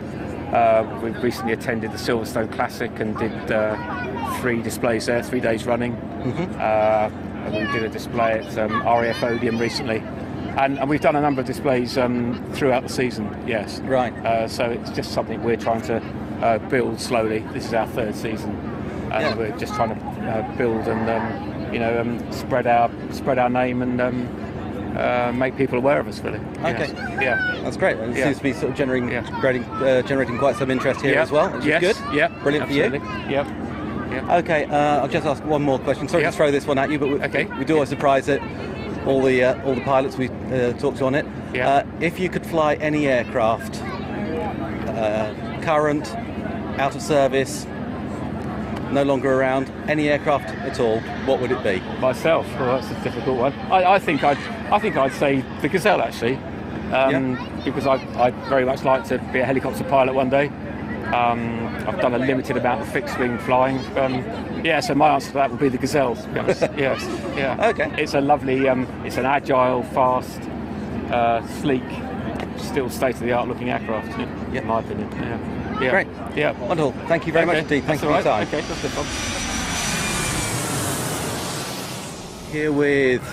Flight Lieutenant Matthews, Flight Lieutenant Liam Matthews from 72 Squadron. Right, and the aircraft we're standing by is... a Shorts Tucano, so it's a basic fast jet training aircraft used to bridge the gap between the initial flying training on a Grob tutor onto what students will go on to afterwards, after flying the Tucano, which is a Hawk T2, for those guys who have been sent fast jet. Okay, so that sounds great. So how long would you spend on this plane? Students will spend about a year, just shy of a year flying this. It's about 110 hours on the course, and when you finish the course on the Tucano, you get your wings, so you get your RAF pilot's wings once you finish the course here. Fantastic. So how long have you been flying the Tucano? I started at the beginning of 2016, did the course myself, finished flying the course in October, so did that 110 hours. Then had a few months off before being selected to be an instructor on the Tucano, so taken straight from finishing the course, put through instructor training, and I've been flying again since the start of this year. So about a year and a half, 2 years now. Right, fantastic. So what else have you got in the logbook? Just a tutor, the Grob tutor. So they've always creamed people off at the end of Valley. I've just been sort of creamed off at an earlier stage, so we're technically, well, unofficially called skimmy instructors. There's 4 of us up at Linton at the moment who have finished the course straight onto the Tucano. So we've only flown the Grob tutor and this. So. Right, fantastic. So, so a little bit more about the aircraft, the Tucano. What sort of capabilities does that have? Okay, so it's designed to be a basic fast jet trainer. So it's a turboprop, jet engine turning the propeller at the front, and jet-like handling characteristics. It cruises around. We do low-level navigation at 250 feet at 240 knots, so about 300 miles an hour. That keeps you awake? It certainly does, and the idea is basically it's everything what you've learned on the tutor, but faster, lower, to get you more used to flying faster speeds to then progress onto the Hawk, which is again faster still. The instrumentation, it's very old school. It's dials, sort of steam-driven sort of dials. Nothing, no computers, no digital displays, no GPS. So all the navigation is done using paper maps and a stopwatch, which is quite challenging at times. Yep. Which is one of the limitations of the aircraft, which is going to be addressed in the T6 Texan, which is going to be replacing it in a couple of years. So it's due to go out of service in 2019, and then gradually be replaced by the Texan, which is going to have your digital displays, moving maps, things like that, which are going to make it an easier transition from this stage of training to the T2 and then onto the front line. Okay, good. And a bit more about you. So what sparked your interest in it and what brought you into the RAF? Always had an interest in flying from quite a young age. My granddad had been in the Air Force, so he started sort of telling stories and such. So I started to go down that route, thinking being a pilot in the Air Force. Joined the Air Cadets when I was at school, then went to university, joined the University Air Squadron down at Southampton, and then applied to join the Air Force as soon as I left university, which was just after they'd started to retake pilots after the whole SDSR issue back in 2013. Started initial officer training 2014 in January of that year, and then progressed pretty much from there straight on through without too many holds in between to this point here. Always wanted to end up going fast jet, so I've been lucky enough to get selected to go fast jet and sort of start that training route. Oh, good for you. Brilliant. Thank you. Okay, one last question. One question that's always asked on Plane Talking UK. Okay. If you could fly any aircraft, historic, in service, out of service, any aircraft whatsoever, what would it be? One aircraft's tricky, isn't it? I think I'd love to have flown the Harrier. Yeah. Growing up, sort of seeing that as a cool fighter jet that you wanted to go and fly, and now the fact that it's no longer in service, I'd probably say that. If I could have a second, it would be the Spitfire. But this Spitfire painted up Tucano is probably the closest I'll get to that for a long, long time at least anyway. But yeah. Okay, great. Thank you very much indeed. No worries. And thank you for your service. No worries. Thank you. Well, I have to say, Matt, I think me and you and Nev are officially... We're officially redundant out of the job. Yeah, absolutely. That was brilliant. I think we'll relinquish... You're right there. Yeah, sorry. This is I think you've just proved that point. Yeah. Indeed, yeah, absolutely. We need Mark on the show right now. Yeah. Right, I think that's next week's guest lined up then. Yeah, clearly, yeah, absolutely. So seriously... Mr. Harvey, if you're listening next week, I'll be contacting you in Yeah. regards to coming on the show. Absolutely. So, thank you so very much for taking the time to do that while you were at Bryce Norton there. And it sounded like, I mean, I was looking at like the videos and stuff that appeared, and I know there was a lot of news coverage of it as well. And it looked like a really good day. And thank you very much for sorting that out for us. Blinking jealous now. Absolutely. Honestly. Yeah. There you go. See, that's how easy it is, guys and girls. For you listening, to send us that audio and yeah. And I believe all recorded on a phone. So I know. Honestly, well done, Mark Harvey. Yeah, well done. Yes, big round of applause. Hold on. Here we go. Here we go. Oh, a big round of yeah. Oh, right. Yeah, there we go. Yeah. It's all right. Owen will edit the gap out. It'll be fine.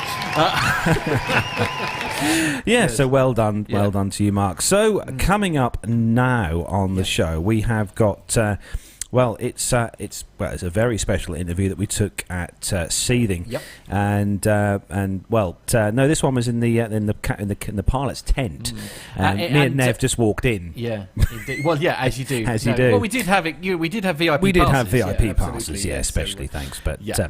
This was quite an interesting interview, and this was with a couple of pilots who flew chipmunks, which was quite an interesting and tiger moths as well. So we're in the pilot's tent here, and we're here with Dennis. So Dennis, what are you doing here at the Seething? Well, we've got an organisation. We call ourselves Captain Neville's Flying Circus. The circus routine has been around since the Alan Cobham flying circuses of the pre-war days.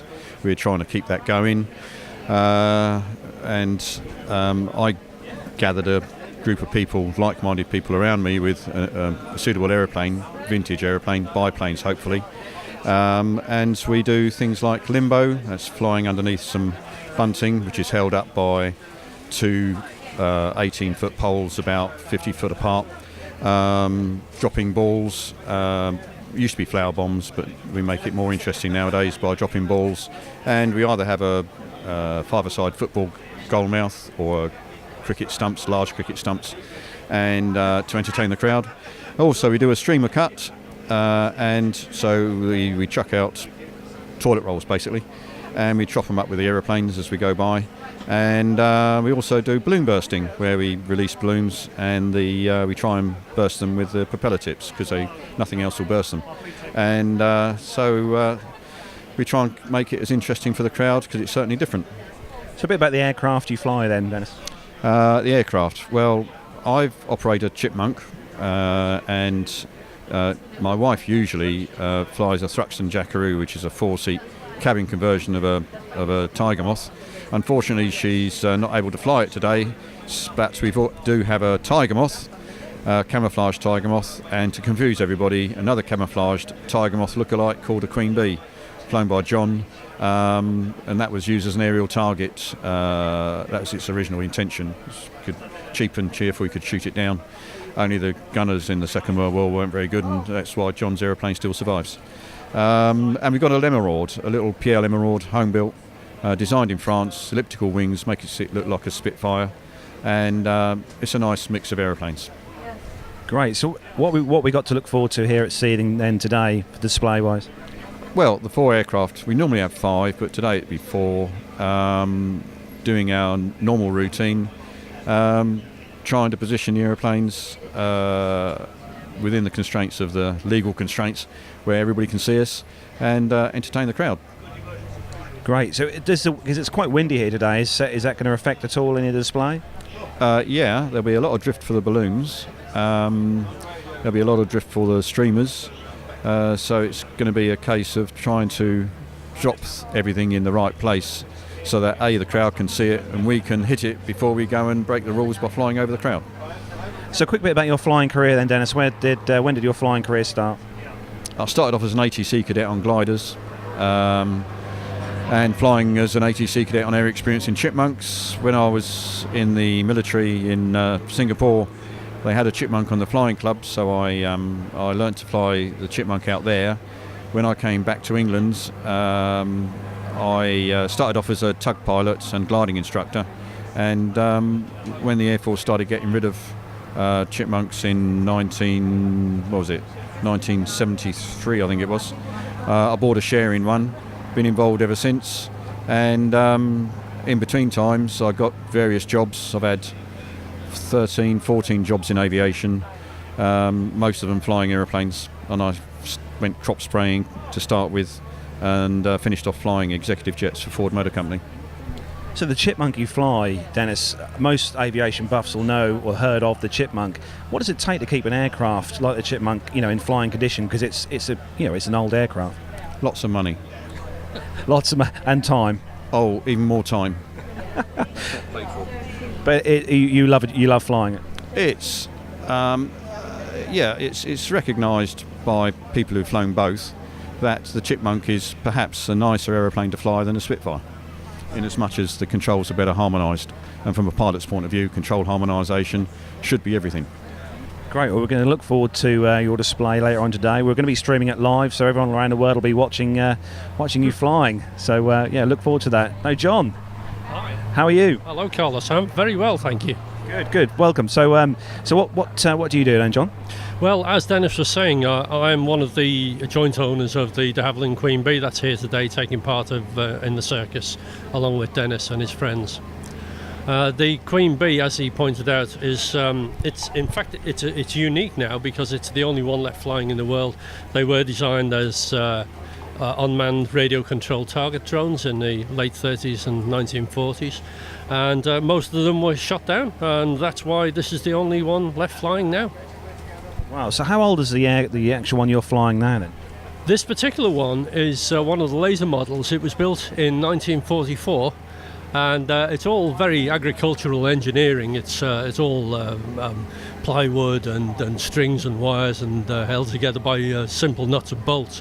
In fact, it was built in a backstreet factory of the Scottish Motor and Tractor Factory Limited, under licence from Scottish Aviation, which were themselves under licence from de Havilland back in 1944. So it was built in Glasgow. It was delivered to the Royal Air Force in 1944, May 1944, and it flew in the Second World War very briefly before being sold out into private ownership after the Second World War finished. So your flying career, where did that start for you? I've only ever really flown for pleasure. I used to work for British Aerospace as it was then, and they sent me to Canada for a couple of years, and it's something I've always wanted to do. So I learned to fly in Canada initially on Cessnas, and I flew in the States. I got a twin engine racing on a Piper Aztec in Florida. I've flown in California. I've come back here, converted to a British license. I've since learned to fly on instruments, and I've done a night rating, and of course now a display authorization. But I never flew a Tiger Moth until about 1990. I was abroad. I was in Australia on holiday, and I decided to take a pleasure flight in a Tiger Moth. And with all this experience behind me, I thought I knew how to fly. When the guy who was taking me up realised I was a pilot, he said, "Why don't you take the controls?" He handed me the controls, and from that moment I realised I didn't know how to fly at all, because I was all over the place. Since then, I've bought the Queen Bee, and I've learned to fly properly now. And I know I'm a good pilot because of what that aeroplane's taught me. It's taught me to fly properly.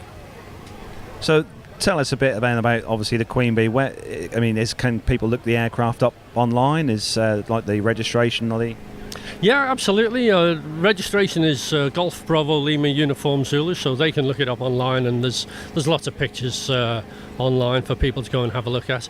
It looks, to all intents and purposes, like a Tiger Moth. The only difference is the fuselage is made of wood. It's from a Moth Major. Everything else is Tiger Moth, apart from the fuel tank, which is slightly larger than the Tiger Moths. So people can be forgiven for thinking it's a Tiger Moth from a distance. Although you'd be surprised, I come to air shows like this at Seething all over the country, and people will walk up to it and say, "Ah, this is the Queen Bee." It's surprising how many people know about it. Oh, that's fantastic. So, future, what's any big plans for the future, John? What you? Not really. Not beyond what we already do. This is a first for us at Seething. The team have never displayed as a team at Seething before, and we would look to next year and future years to go to places we've never been before like this, and to do similar displays. We don't expect to extend the display, the remit of the display. We will continue to do what we do, which we feel comfortable with, but in the sort of aeroplanes we fly, it's always a challenge, wherever you are. So to wrap up, John, before we finish, we're going to ask a quick question. This is a question we ask all the pilots we interview on the show, and it's a bit put you on the spot kind of question, but it's given the chance to fly any aircraft in the world, either retired or still in flying service, commercial, GA, military, what would that be?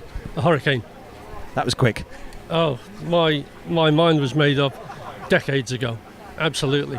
I know most people would choose a Spitfire given the choice. People of my age anyway, people who remember, well, I don't remember the war, but I remember soon afterwards. I can understand that. Certainly what Dennis says is true. Spitfire's controls are supposed to be very well harmonised. But for me, I think the Hurricane, partly because there's so few of them around, many more Spitfires, and I think it might be a fraction easier to fly, partly because you're sitting higher up on the fuselage, so you can almost see over the nose, almost like a tiger moth, and it should be easier to handle on the ground than a Spitfire because the wheels are so far apart compared to a Spitfire. So I'm sort of chickening out there, and I think it might be a bit easier to handle on the ground. Well, John, I want to thank you very much for your time today at Seething, talking to the Plane Talking UK podcast. So on behalf of me and Eoin and Nev here, I hope you have a fantastic day here, and we look forward to your display later on. Oh, thanks very much, Carlos, and have a good day. Thank you.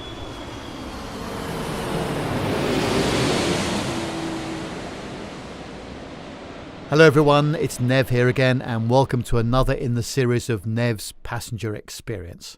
Well, this week I'm speaking with Peter James, who is the Managing Director of Shure Distribution in the UK. For those of you into professional audio, you'll recognise that company name as a major manufacturer of high quality microphones, headphones, speaker systems and much, much more. In fact, this interview was recorded on one of my Shure SM58 microphones, which is the classic vocal mic. So how about that?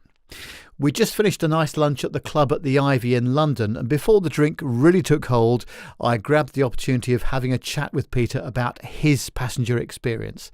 I began by asking him how much he travelled for business and how he goes about choosing his flights. I do travel a lot, certainly more in the last couple of years. I've started to travel far more outside of the scope of what should be, by definition, a UK-focused role. Yeah, and it's not particularly enjoyable. It's pretty difficult on planes to work. You know, business class flights carry a tariff with them, and I think that, you know, the lounge experience, if you're able to use somewhere like Heathrow Terminal 5, leverage the benefit of the lounges, there's an experience there. But I think the in-flight experience leaves something to be desired. I think that there's a failure, on my part at least, in some of the airlines to recognise some of their best customers appropriately, and what that means.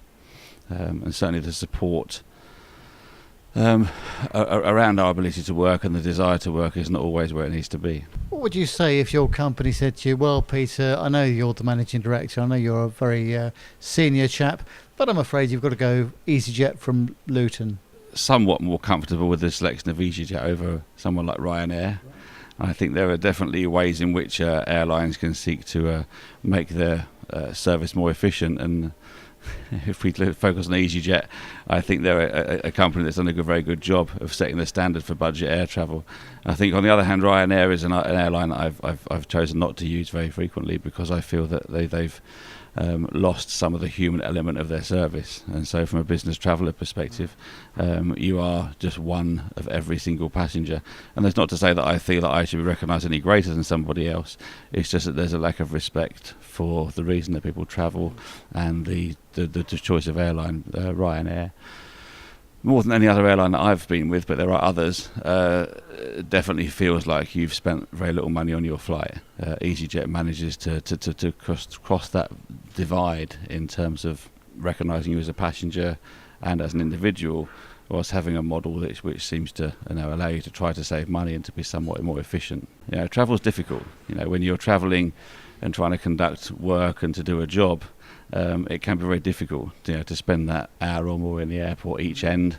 Then the in-flight time, which is very hard to work with, the limited seat space to get a laptop open and do some work, can be seriously challenging. And certainly from a personal perspective, if I was in the UK and travelling over longer distances, I'd almost certainly pick rail travel over air travel for that reason. So if your company said to you, well, actually, Peter, there's a £200 flight to Frankfurt on BA, or a £80 flight to Frankfurt from EasyJet or Ryanair, and the choice is yours, what would you choose?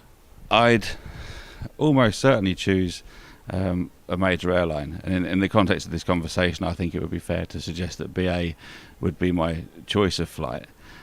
Given the cost differential, if what you suggest is true, that one is £200 and that EasyJet might be £80, I would suggest that for me, the £120 difference to BA would be worthwhile. Is the ability to use a comfortable lounge with Wi-Fi that appears to work, which is not too restrictive, which is comfortable, allows me to be properly rested and to get some work done in a comfortable space, is worth every bit of that price difference. To work through an airport which doesn't respect a business traveller, which doesn't make any distinctions, which doesn't necessarily allow you the space to work and to be productive, is definitely worth that difference in fare. There's no doubt about it. So really you're saying that actually the productivity in the lounge or wherever you are is really important? Yeah, it's ever so important. The work-life balance is a common point of discussion amongst many people that I come across. We talk about families and personal life and personal interests, but air time and air travel time is typically downtime.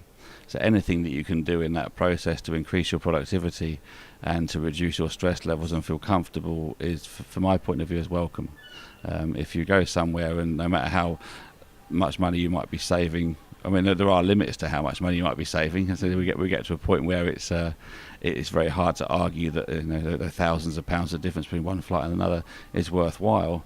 But certainly at the lower level that you describe, I think it absolutely makes sense that people can continue to work and be productive. There's nothing worse than sitting in a car travelling to the airport and however much time you might need to allow for that, given travel restrictions, and then security queues at terminals, that kind of thing.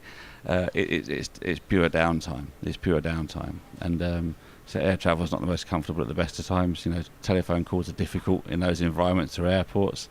Anything that an airline can do to improve that situation or provide an environment where you can actually conduct some level of work is a huge benefit. Marvellous, Peter. Thanks ever so much indeed, and really appreciate your time today. Thank you very much.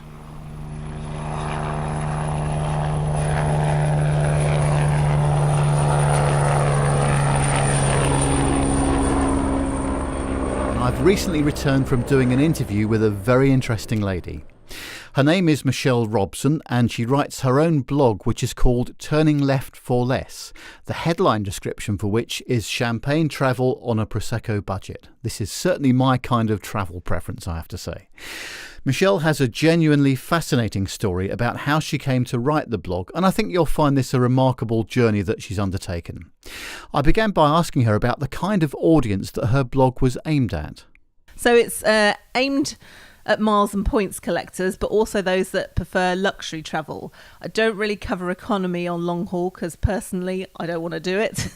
I've got about a limit of 3 hours. After that I definitely want a nice seat. So it focuses on 4 and 5 star hotels, business and first class flights, but not ones that are ridiculously expensive. It's the level that's hopefully affordable to a lot of people. The other thing that I do that hopefully is useful is I have readers' questions. So if anyone wants to write in, they can tell me their question, whether it's about a hotel or how to get something cheaper. And usually I'll put it on the blog. It depends. If it's something very niche, I'll actually just reply to people personally. But if I think it's something that will be useful to lots of people, I'll put it on the website, either anonymously if you don't want to have your name on there, or, if you want to see your name in lights, I'll put put that on there as well. It also has daily deals, so I'll cover all the main airline sales that I think are good value. It'll cover hotel offers, car hire, flights, pretty much everything to do with travel, even things like apps, because there are some apps that can really save a lot of hassle when you're travelling that people aren't aware of, and they're nearly always free. So why not have a look and see what you can get. So, Michelle, what made you decide to write your own blog about the luxury end of the travel business? So there is quite an interesting story actually to how I ended up doing this. I worked in air traffic control for 23 years. Okay. Firstly as a controller for about, I think, 19 to 20 years, and then I worked in management. And I had something fairly life-changing happen to me in that about 2.5 years ago, I was told I needed a kidney transplant. Gosh. And that's why I had gone into management to start off with, because obviously strict medical rules for controllers. And once I was told that I needed a kidney transplant, it does make you question everything as to what's really important in your life. And I was working very long hours in my job, and I decided I wanted to do something that I was really, really passionate about. And my hobby had always been travelling, particularly at the luxury end. I like the finer things in life, I'll be honest. Yeah, well, yeah, join the club, definitely. Yes. But like most people, I don't really want to pay the top price for it. So I'd been reading a lot of blogs online and signed up for lots of things and had so many emails and blogs to look at.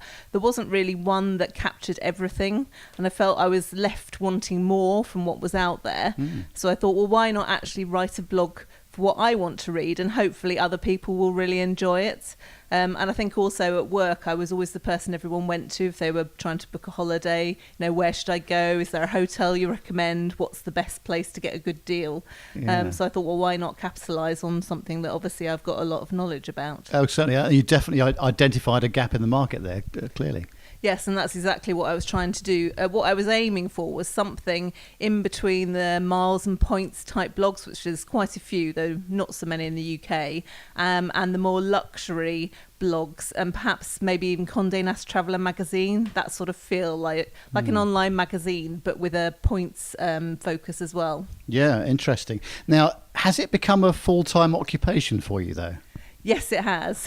I'm not sure I'm quite at the point of, being a millionaire yet, or making any... You can't retire on it just yet. No, any substantial income, but I am doing it full time and trying to make it into a, full-time business. Was that a big leap to do that for you? It was, I think, with what happened to me, actually, I had to take time off work anyway, and I decided that was the time to leave the previous job and to just do something completely different. But it's interesting, it's having left the job where I was working really long hours to try and get a better work-life balance, you realise that being a blogger is actually a 24-hour-a-day job. And when you go on holiday, there's nobody left minding the shop. Of course, and the international nature of it, with all the time zone differences, there's someone always online doing something, I guess. Yes, absolutely. And I think with the blog, a lot of what I talk about are deals that quite often will only last for 2 or 3 days. So I can't really afford to not to be on the ball and keeping an eye on what's going on, even when I'm actually trying to have a holiday. Of course. And how much air travel have you done yourself? A lot, I think, is the answer. I mean, last year I did 37 segments. This year I think I'm already up to about 31.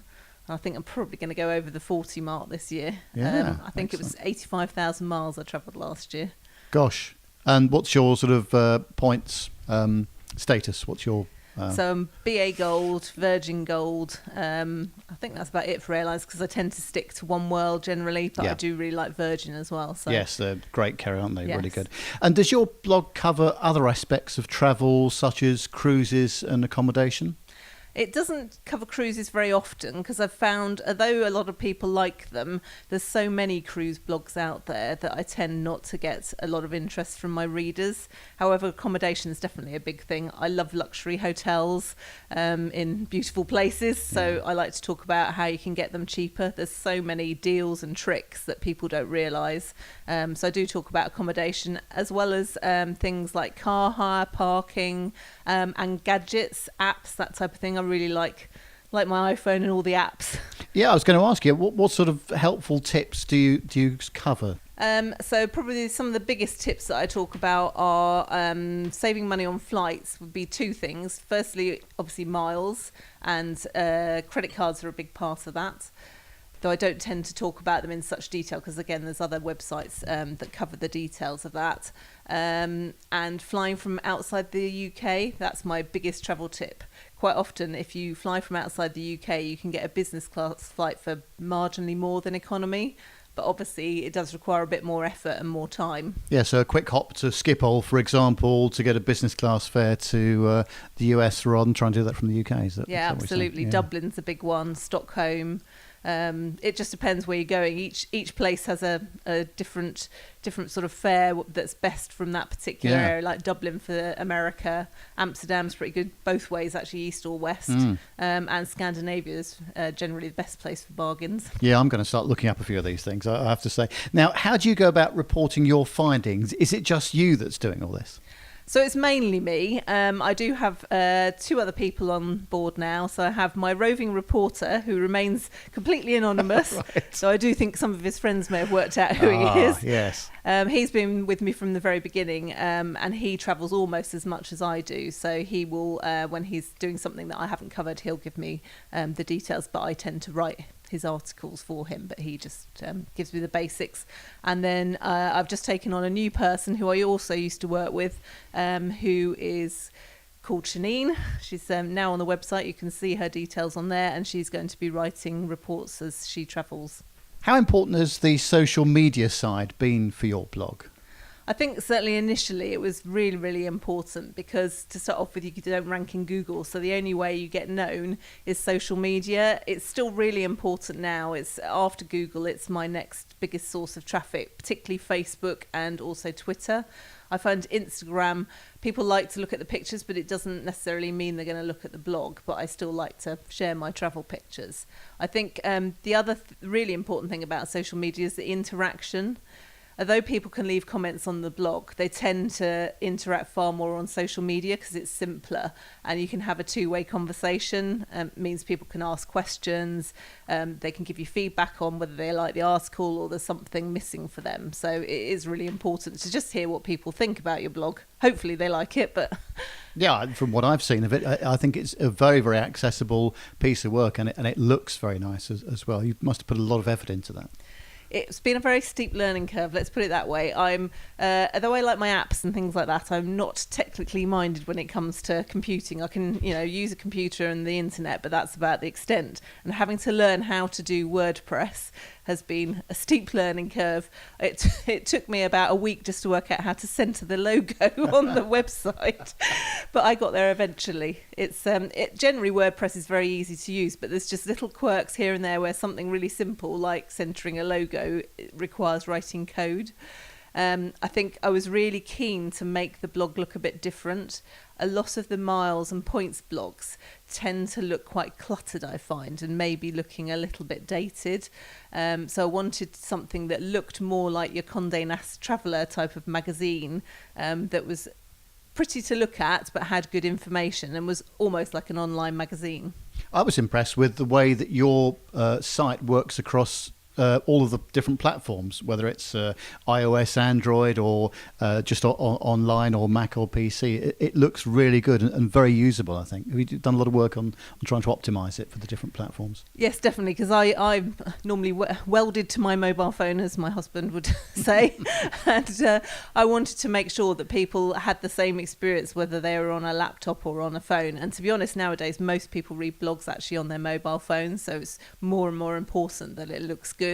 And it's interesting, I actually had something that was supposed to optimize it for a mobile phone, and when I looked at it myself, it looked terrible, and yet that was the sort of standard app that came with WordPress. So I've actually changed it and I'm quite pleased with it now. It's a big turn-off, isn't it? If it doesn't look right, then you're just not going to get the traffic or the engagement with people. So that whole user interface is vital, isn't it?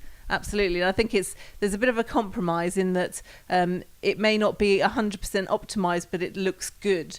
It's got to be a balance between looking good and being easy to use, whereas the one that actually came with it was very, very simple to use, but it looked terrible.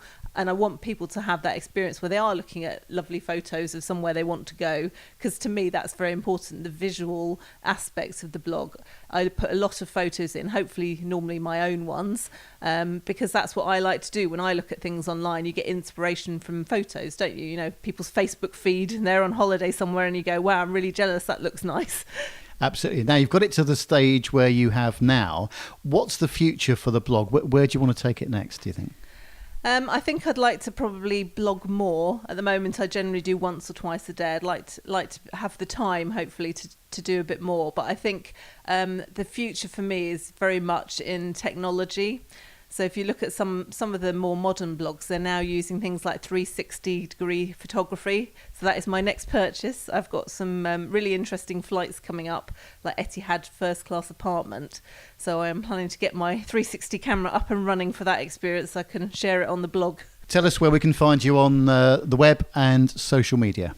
So it's all under Turning Left for Less. The main website is www.turningleftforless.com. I'm on Twitter at Turning Left for, Turning Left for Less on Facebook and Instagram as well. And do you think that Instagram is going to be an important platform for you because of the visual impact of it, the high quality photography that you can put on there? I think it's an important part of any blogger because people want to see those visual side of it, and it also helps them keep up to date with what you're doing because it's more regular than perhaps on the blog where it's more articles. It gives you a personal connection. But I think in terms of bringing people to the blog, most people on Instagram generally just want to look at photos. They're not necessarily looking for a blog, but certainly in terms of bloggers, it is a very important tool. Well, thank you very much indeed for talking to us today, Michelle. Really appreciate it. Thank you. Find this and other great shows at the Aviation Media Network. TheVoicesInYourHead.com.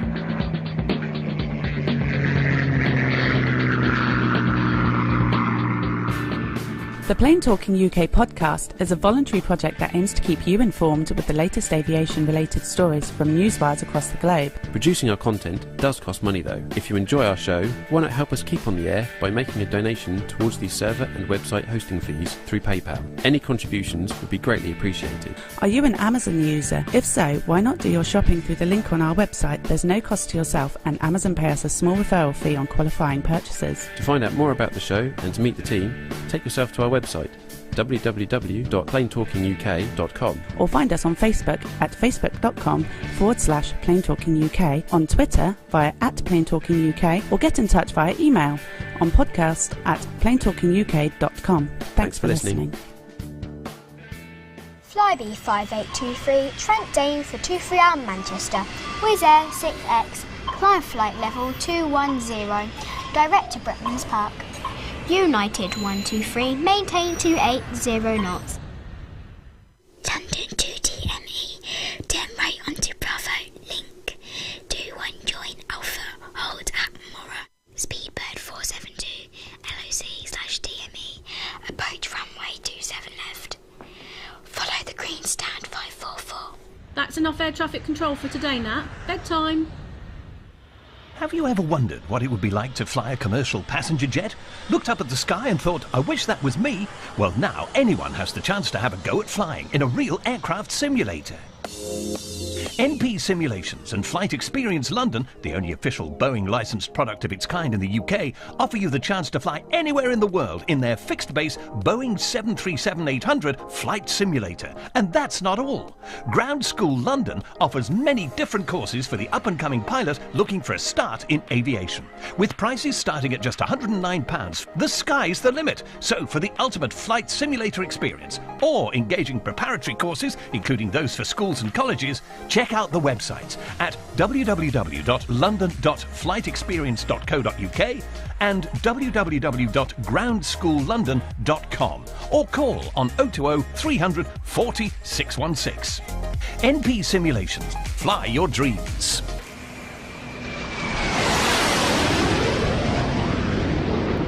And there you have it, guys and girls. The first airing of our new ad that is promoting our venue for very our much 200th episode, as well, and very good friends of the show as well. Yeah, and well, it's going to be our venue there. Yeah, it is. And one or two of you may have noticed that a couple of the people that appeared in the visuals of that, because there may have been three very regular members of the show. One being Carlos, one being a certain young chap by the name of Owen, and a certain Sir Nev, that all appeared flying the simulator in that advert. So yeah, absolutely. My personal thanks to Owen, because both Owen worked really hard on helping getting that into really good shape. So I'm quite pleased with it. I know, and a big thanks as well, obviously, to Nick and Paul over at MP Simulations, who I know are probably are going to be watching the show at some point, and will probably have seen this advert playing for their company for their very first time on the show tonight. So for those of you guys who are obviously coming to London on the 20th of January next year, you'll get the chance to fly in that simulator and fly pretty much wherever you want in the world. We literally have, and I'm not just saying this because like we need to promote or anything, but we literally have like a couple of spaces left. Seriously, guys. So if you do, it's literally I'll tell you now, because it's been updated since we last said about 10 minutes ago. Okay. We have, as it stands now, we have 5 spaces left. That's 5. Absolutely, spaces So if left. you are seriously interested in coming, we need to know ASAP. So we've got literally 5 spaces left. Anyone, sort of after that, as I say, once they're gone, they're gone. Yeah, so, the spaces are very limited indeed. But if you want to have the chance and join us on the 200th show on the 20th of January next year, contact us at the show. You can contact us via our website. Just click on the Contact Us tab, or you can email us podcast@planetalkinguk.com. I'm not going to give too much away, but if you are fans of podcasts, you need to grab yourself a space. That's all I'm going to say. Because it's not just us going to be there. No. So moving on. But if you decide and it's too late and all the slots have gone, Carlos can do his Jim Bowen and he can video the day and show you what you could have had. What you could have had, yeah, absolutely. We'll be doing a lot of that anyway, to be fair, because we're very lucky in the fact that we do have nearly something in excess of nearly 10,000 listeners now. So we're going to we're going to have to do a little bit of that anyway. But yes. Well, you did have up to 10,000 listeners. Now Pip and I have been on it. It'll probably it's got at least half that. Yeah, indeed. So guys, that is where we have to start wrapping the show up. So what have you guys got to look forward to this week? Anybody going anywhere interesting this week? We'll start with Pip. Not especially. I've got a couple of days left of this tour, then I go home. Hey, can I do a little plug? Of course you can, please, Matthew. Yeah, of course you may. Yes, absolutely. In a couple of weeks, as you may know, I'm doing this London Marathon walking thing. Oh, yes. Are you doing it forwards or backwards? Because I need to know before I do my sponsor. I'm going to do it forwards, actually, Alan. Thank you for the very generous offer, but I have tried to sponsor you on 3 separate occasions and have had issues with the link. Okay. Oh. Okay. Well, as far as I'm aware, the link does work. If you go to my website, planesafetypodcast.com, and go to the marathon page, there's a link on there. And so if you've got a few pennies spare that you want to get rid of, then chuck them my way, because it's all going to a good cause, the Thames Valley ambulance. And we'll please check it out. We'll make sure that link is in the show notes that accompany this episode, so that'll be available via your usual iTunes or wherever it is that you get the podcast from. A link to what Pip has just mentioned there will be available for you to click on. Thank you. We want to make a quick special mention, actually, before we move on, to Captain Nick from APG, who today has had a slight bit of water egress or ingress, I should say, at his home, and he posted a video actually on Facebook. For those of you who are friends with Nick on Facebook, and it's suffice to say, Nick had quite an issue with water today at the front of his house, to the stage where it was he had flood defences put up. Put it that way, yeah. Goodness me, yeah, absolutely. So anyway, that bad? Yeah, it is. You'll have to look. But Captain Al, what's going on in the world of Al for flying over the next few days? And are you going anywhere nice? Yeah, I'm off to Faro in Portugal tomorrow morning. Ooh, I'm guessing that's in the 321. No, it'll be in the 320 tomorrow. Oh, 320. Oh, okay. Yeah. So yeah, off to Faro in the 320.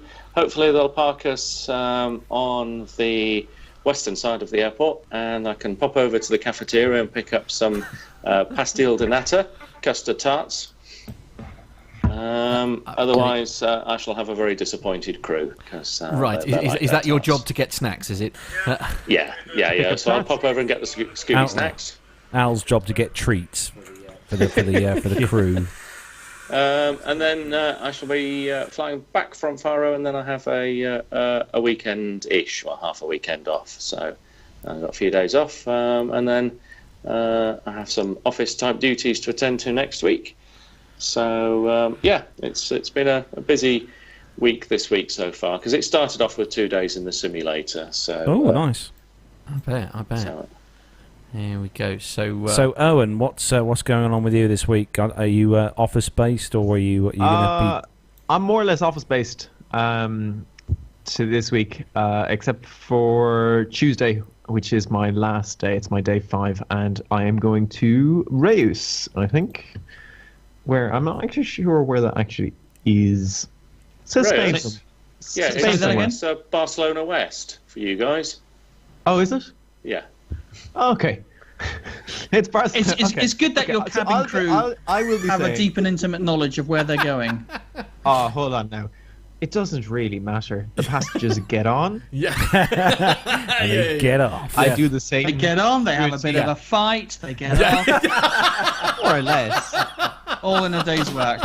Indeed. Although I have to say, because it's like I asked, I think you were in Poland. I think you were Owen. I think, and I said, send me a nice picture of Poland. And what I got back was basically a piece of tarmac with like Owen behind it pulling a silly face, which is basically the extent of when I mean, people don't really realise. It sounds so glamorous, doesn't it? But you basically land on a piece of tarmac, and in most cases, you very rarely get to go anywhere near the airport, especially in your case. Don't really get to see much. No, indeed. But it could be worse, viewers. Earlier on, Owen was saying he's going to Hamburg for Steph's Berlin meetup. Yeah, well, that is true. I didn't say I'm going to Hamburg for I heard Poland meetup. Yes. You'd be amazed No, I'll tell you what. I will be in Hamburg on Wednesday, Thursday, You'd be a perfect Friday. journalist the way you've manipulated those.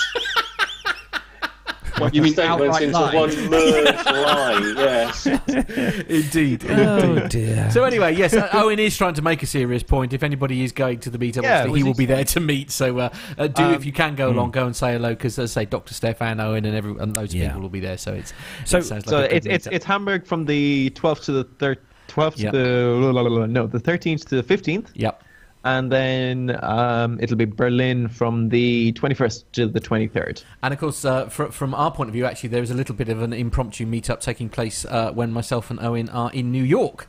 We're hopefully going to be doing going to New York? Yeah, we're going to be in New York between the 4th and the 11th of I think Owen's there a couple of days beforehand, aren't you? But basically between I get there on the 1st of November, the afternoon of the 1st of November, and I there until the 10th. Yeah.